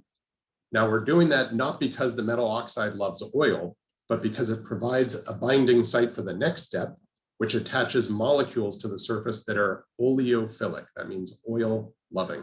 In fact, they're super oleophilic. They really, really love oil, and hydrophobic. They hate water. So that's the perfect type of interactions that we're looking for a selective oil sorbent. And here's a video showing you how this works. So here we've got oil and water. We've dyed the oil blue just to make it a little bit easier to see. And there you see a sponge that we've modified in the way I just described. So here you'll see an oil spill, a rather small one in this case. And you'll see the sponge, which we call oleosponge, selectively soaks up the oil without grabbing water. I mentioned you want to be able to recover the oil from the sponge. That's trivial here. You just squeeze it like a kitchen sponge. That recovers the oil, and then you can reuse the sorbent. And as you'll see here in a moment, that can be done over and over again. We have yet to figure out what the actual limitations on reuse are, because the poor postdoc performing this experiment gets tired before we see any drop in the absorption performance of the sponge. So it certainly works for dozens or 100 times. Whether it'll work for thousands or beyond, we can't say for sure at this stage. Now, I mentioned that one of the challenges in oil spills is not just the oil on the surface, but the oil under the surface. And we wanted to make sure this technology could address that challenge as well. And so we went out to this facility. This is a huge tank of seawater. It holds about 2.5 million gallons of seawater, and it's used for training oil spill responders and testing oil spill technologies. So they have the ability there to put oil both on the surface as a slick, but also under the surface. And we made a whole bunch more of that sponge for this test. And in the interest of time, I'm going to play two videos side by side. The one on the left will be that facility I was just describing. We've also gone out, if you look on the video on the right, onto the Pacific Ocean, where there's a natural oil seep where crude oil leaks out of the seafloor up to the surface, because we wanted to see if we could actually clean oil off of the open ocean. There you see that rainbow pattern on the surface. That's called an oil sheen. You probably see that sometimes on the street in a puddle when it rains. Oil sheen is really hard to clean up because it's so thin. You can't burn it or skim it, but you can see a pad made of the oleo sponge is able to pull that sheen right off of the surface, and you can see the oil there on the pad as it's pulled out of the water. Now, if you turn your attention to the one on the left, you can see a whole bunch of those pads of the oleo sponge, which are now submerged under the water. That is crude oil being ejected from nozzles under the surface of the water, creating a cloud under the water, which encounters that big wall of the oleo sponge. And then the crane you see across the bridge there can lift that wall out of the water after a certain amount of time. We can pull the pads off of the frame and squeeze out the fluid that's inside them. There will, of course, be some water because they were submerged in the water, and it's mostly water down there. The question is, did it actually capture any oil? Which is a different challenge than cleaning up an oil spill, because you have to do what's called break the emulsion. You have to kind of open up those droplets of oil and collect them, displacing water inside the sponge. You can see the brown water coming out there. We did, in fact, extract the crude oil out of the water. It can be done over and over again, just like the oil spill on the surface. It even works with diesel fuel, refined petroleum products. So I told you how important these water-solid interfaces are. You saw examples from membranes and catalysts and solar steam and sorbents. There are many other technologies where water-solid interfaces are just as important, which I didn't have time to talk about. And of course, there's a big team of people involved in all the different projects I showed you. One name I want to pull out specifically is Jeff Elam, a longtime collaborator of mine here at Argonne, and for my money, the best ALD scientist in the world. And he was involved in all of the projects that I showed you. The funders are listed across the bottom of the screen. And with that, I'd be happy to take any questions you all may have. And I can point you, if you're interested in water, which I think this community is, to a book, which you can find online, Amazon, or anywhere else you're looking for it, called Water Is. Only book ever written by 3 Seths. Some of you may know Seth Siegel, who wrote a great book about water in Israel. He wrote the foreword for our book here, just so we could have a trifecta of Seths. Water Is covers all kinds of aspects of water, from the science and technology, as well as the anthropology of water through human civilization, and a forward look at how climate and other future phenomena will be affecting our water. So thank you all for your attention. Great, thanks so much, Seth. And for those of you just getting to meet Seth for the first time, he is what Uli was talking about earlier in the presentation as like the kind of consummate translator across highly technical fields to, commercial applications and reaching students and those of us that are just approaching water for the first time. So just appreciate your ability to span so many different levels of expertise and familiarity with water. So I want to start as sort of a serial inventor. I'm curious where you started here. You have the challenge of the water solid interface, but then you also have these massive problems out in the world. Did you start trying to solve the water solid interface and then say, wow, this is, amazing breakthrough. What could we apply it to? Or did it really start with a sense that there's all these unmet needs and we needed to find a matching solution? How does that process sort of work with your team internally? And what's the sort of back and forth of, idea, application? How do they inform each other? That's a great question. We could probably spend 45 minutes at least just discussing that topic. The short answer is both of those happen. Of course, there are times where we're just curious about some scientific question and go and tackle it, and it turns out that it's useful serendipitously. But more often in my group, there's a pull. It's that use inspiration where, that's why I got into water research in these past 5 or 6 years. And before that, solar energy, the same thing. It's those real world challenges where you look at, well, why haven't we solved those challenges today? And there are some technological hurdles involved there. And so then you can work your way back from there. Okay, well, what do we need to overcome those technological hurdles? Well, there's something we don't understand about, say, how water passes through a membrane or how some reaction happens at the surface or what have you. And so you work your way back to those science questions, and then that's where we start. We tackle those because we know if we solve that, that'll lead to the technology which will hopefully address that challenge down the line. Mm-hmm.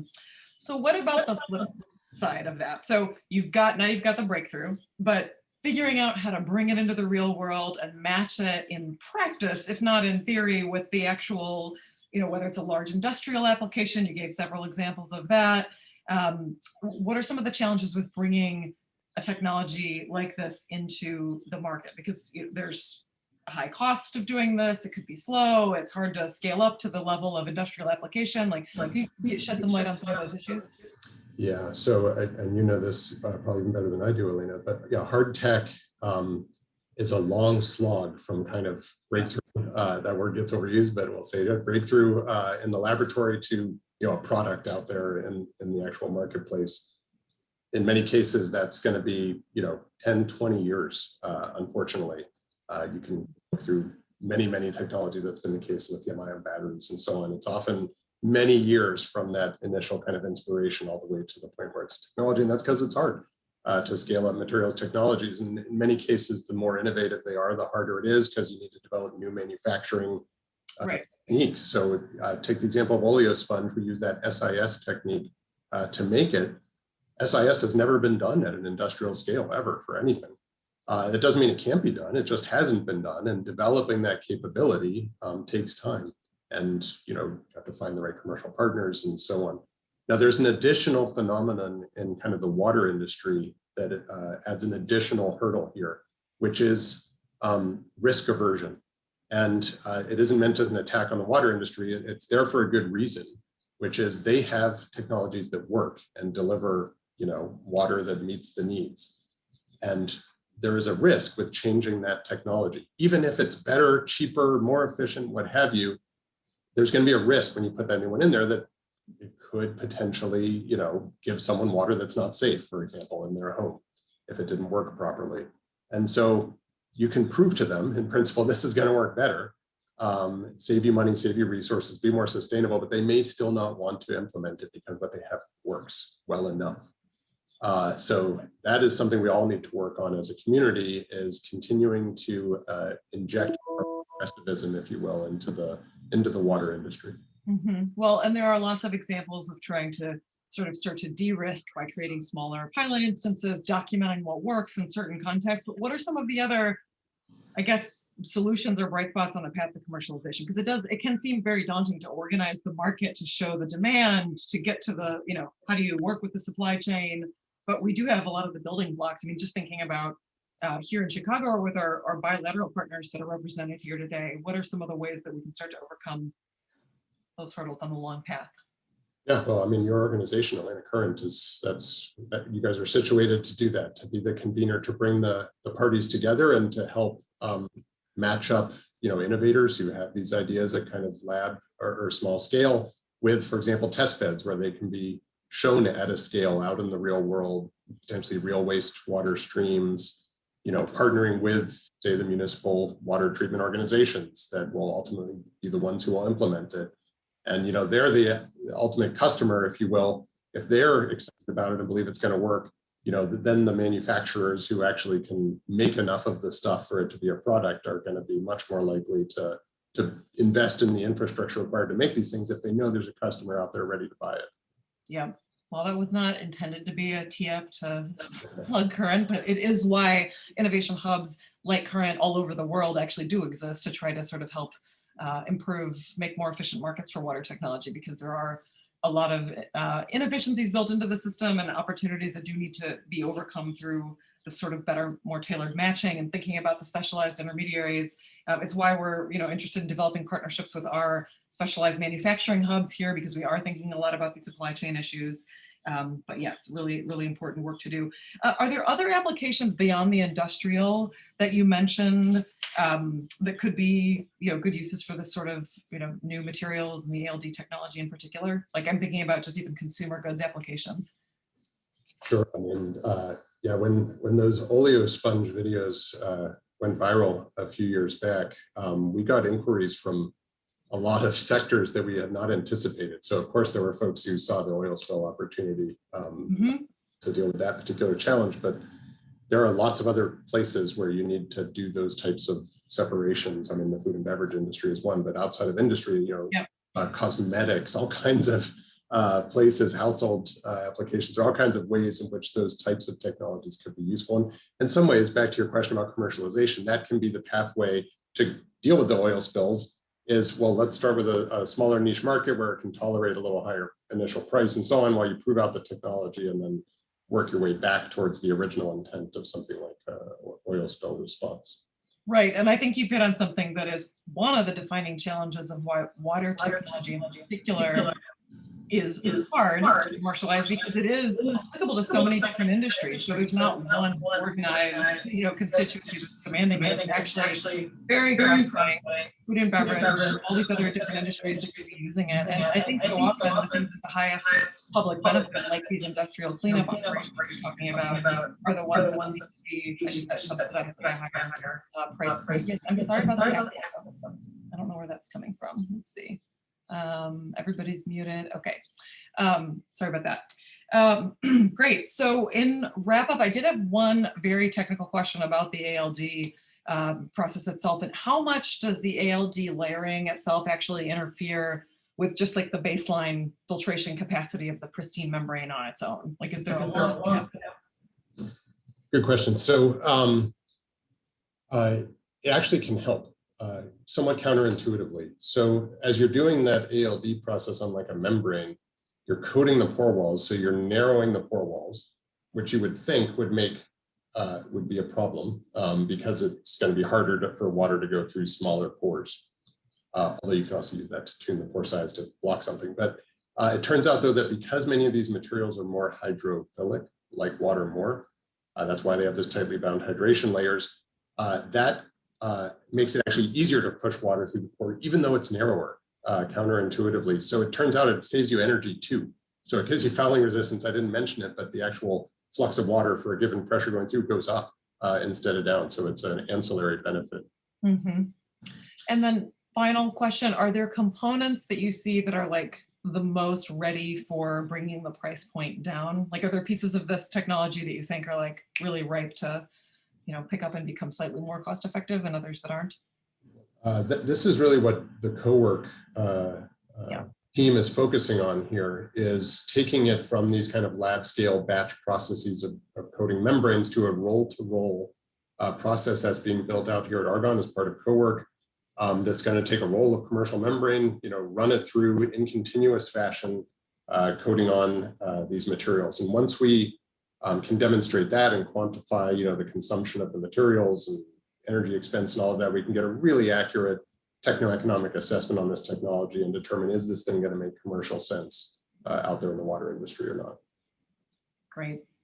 Well, thank you for a terrific presentation. This is a really good segue to Aaron Packman, who's going to be wrapping us up today and bringing it home. And I just want to say, Aaron really was responsible for, along with Ellie, bringing together the first symposium on this Israeli water, Middle East water, US collaboration. So grateful to Aaron for that. He is the professor of civil and environmental engineering at Northwestern University right here in Chicago, and also the director of the Northwestern Center for Water Research and co-director of the US Israeli Collaborative Water Energy Research Center, which is the CoWERC initiative that everyone's been referring to today. He's also the water lead on manufacturing science and engineering initiative for the Argonne National Laboratory and a collaborator with Seth and others here today. So Aaron, I'm going to turn it over to you to take us home and wrap us up.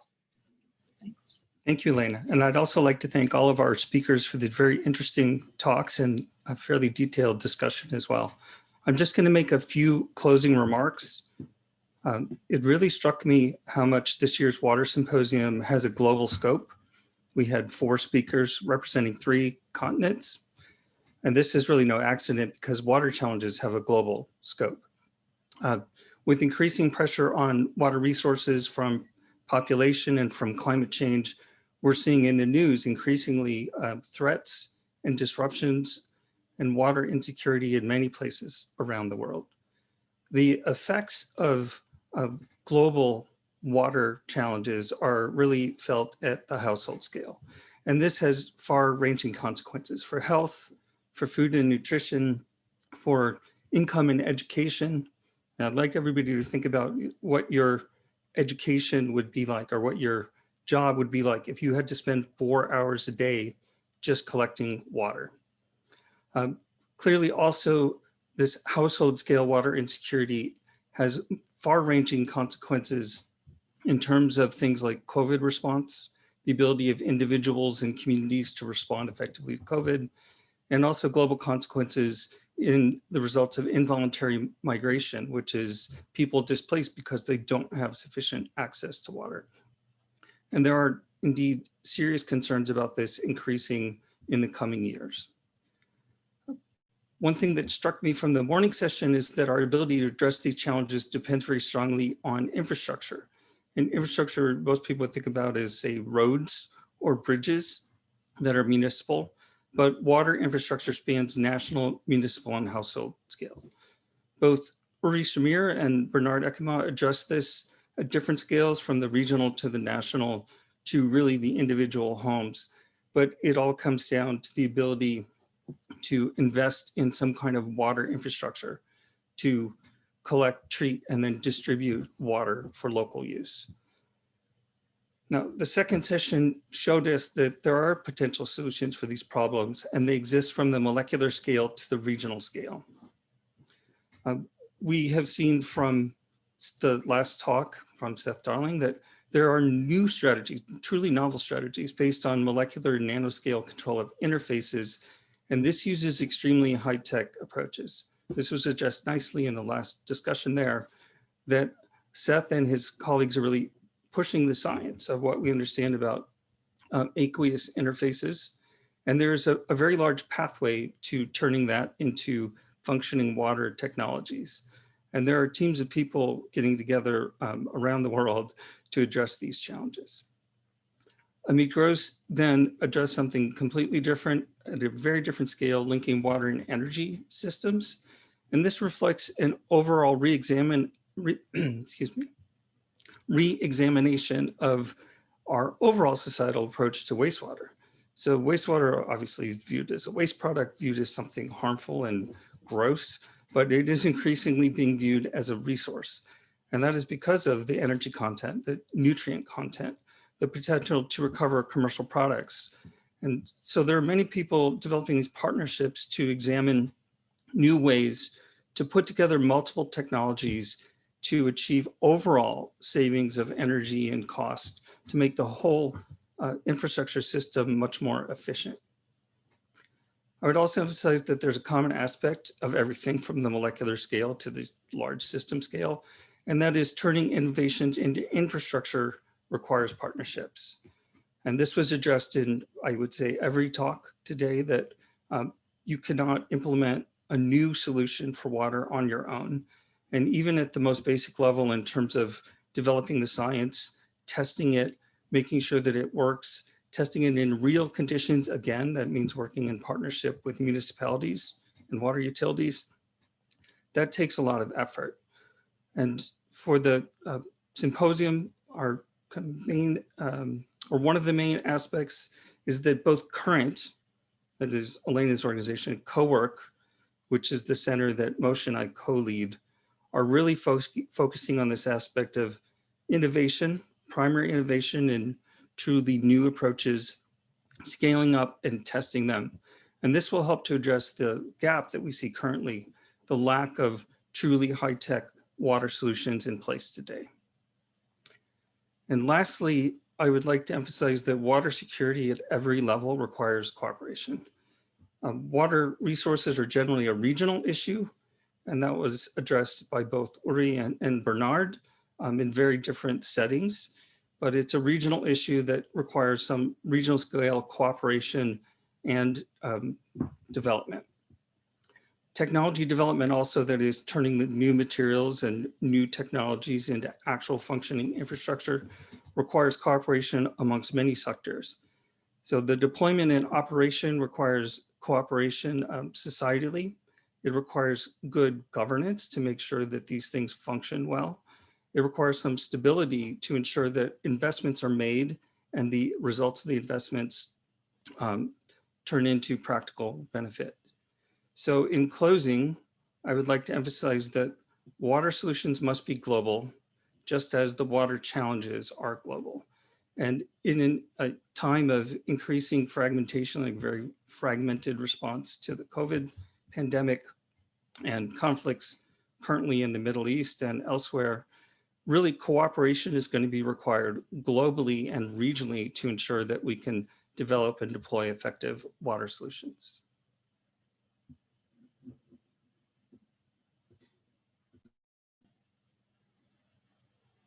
All right, so thank you everyone for joining us today. This will conclude the Water Symposium. There will be a video of this made available and posted on Current's website and shared out from there. And we will hope to see you in future events, including the Third Coast Water seminar series, which is ongoing and in a similar format to this with multi-institutions involved, and at future events, hopefully together in person. Thank you all.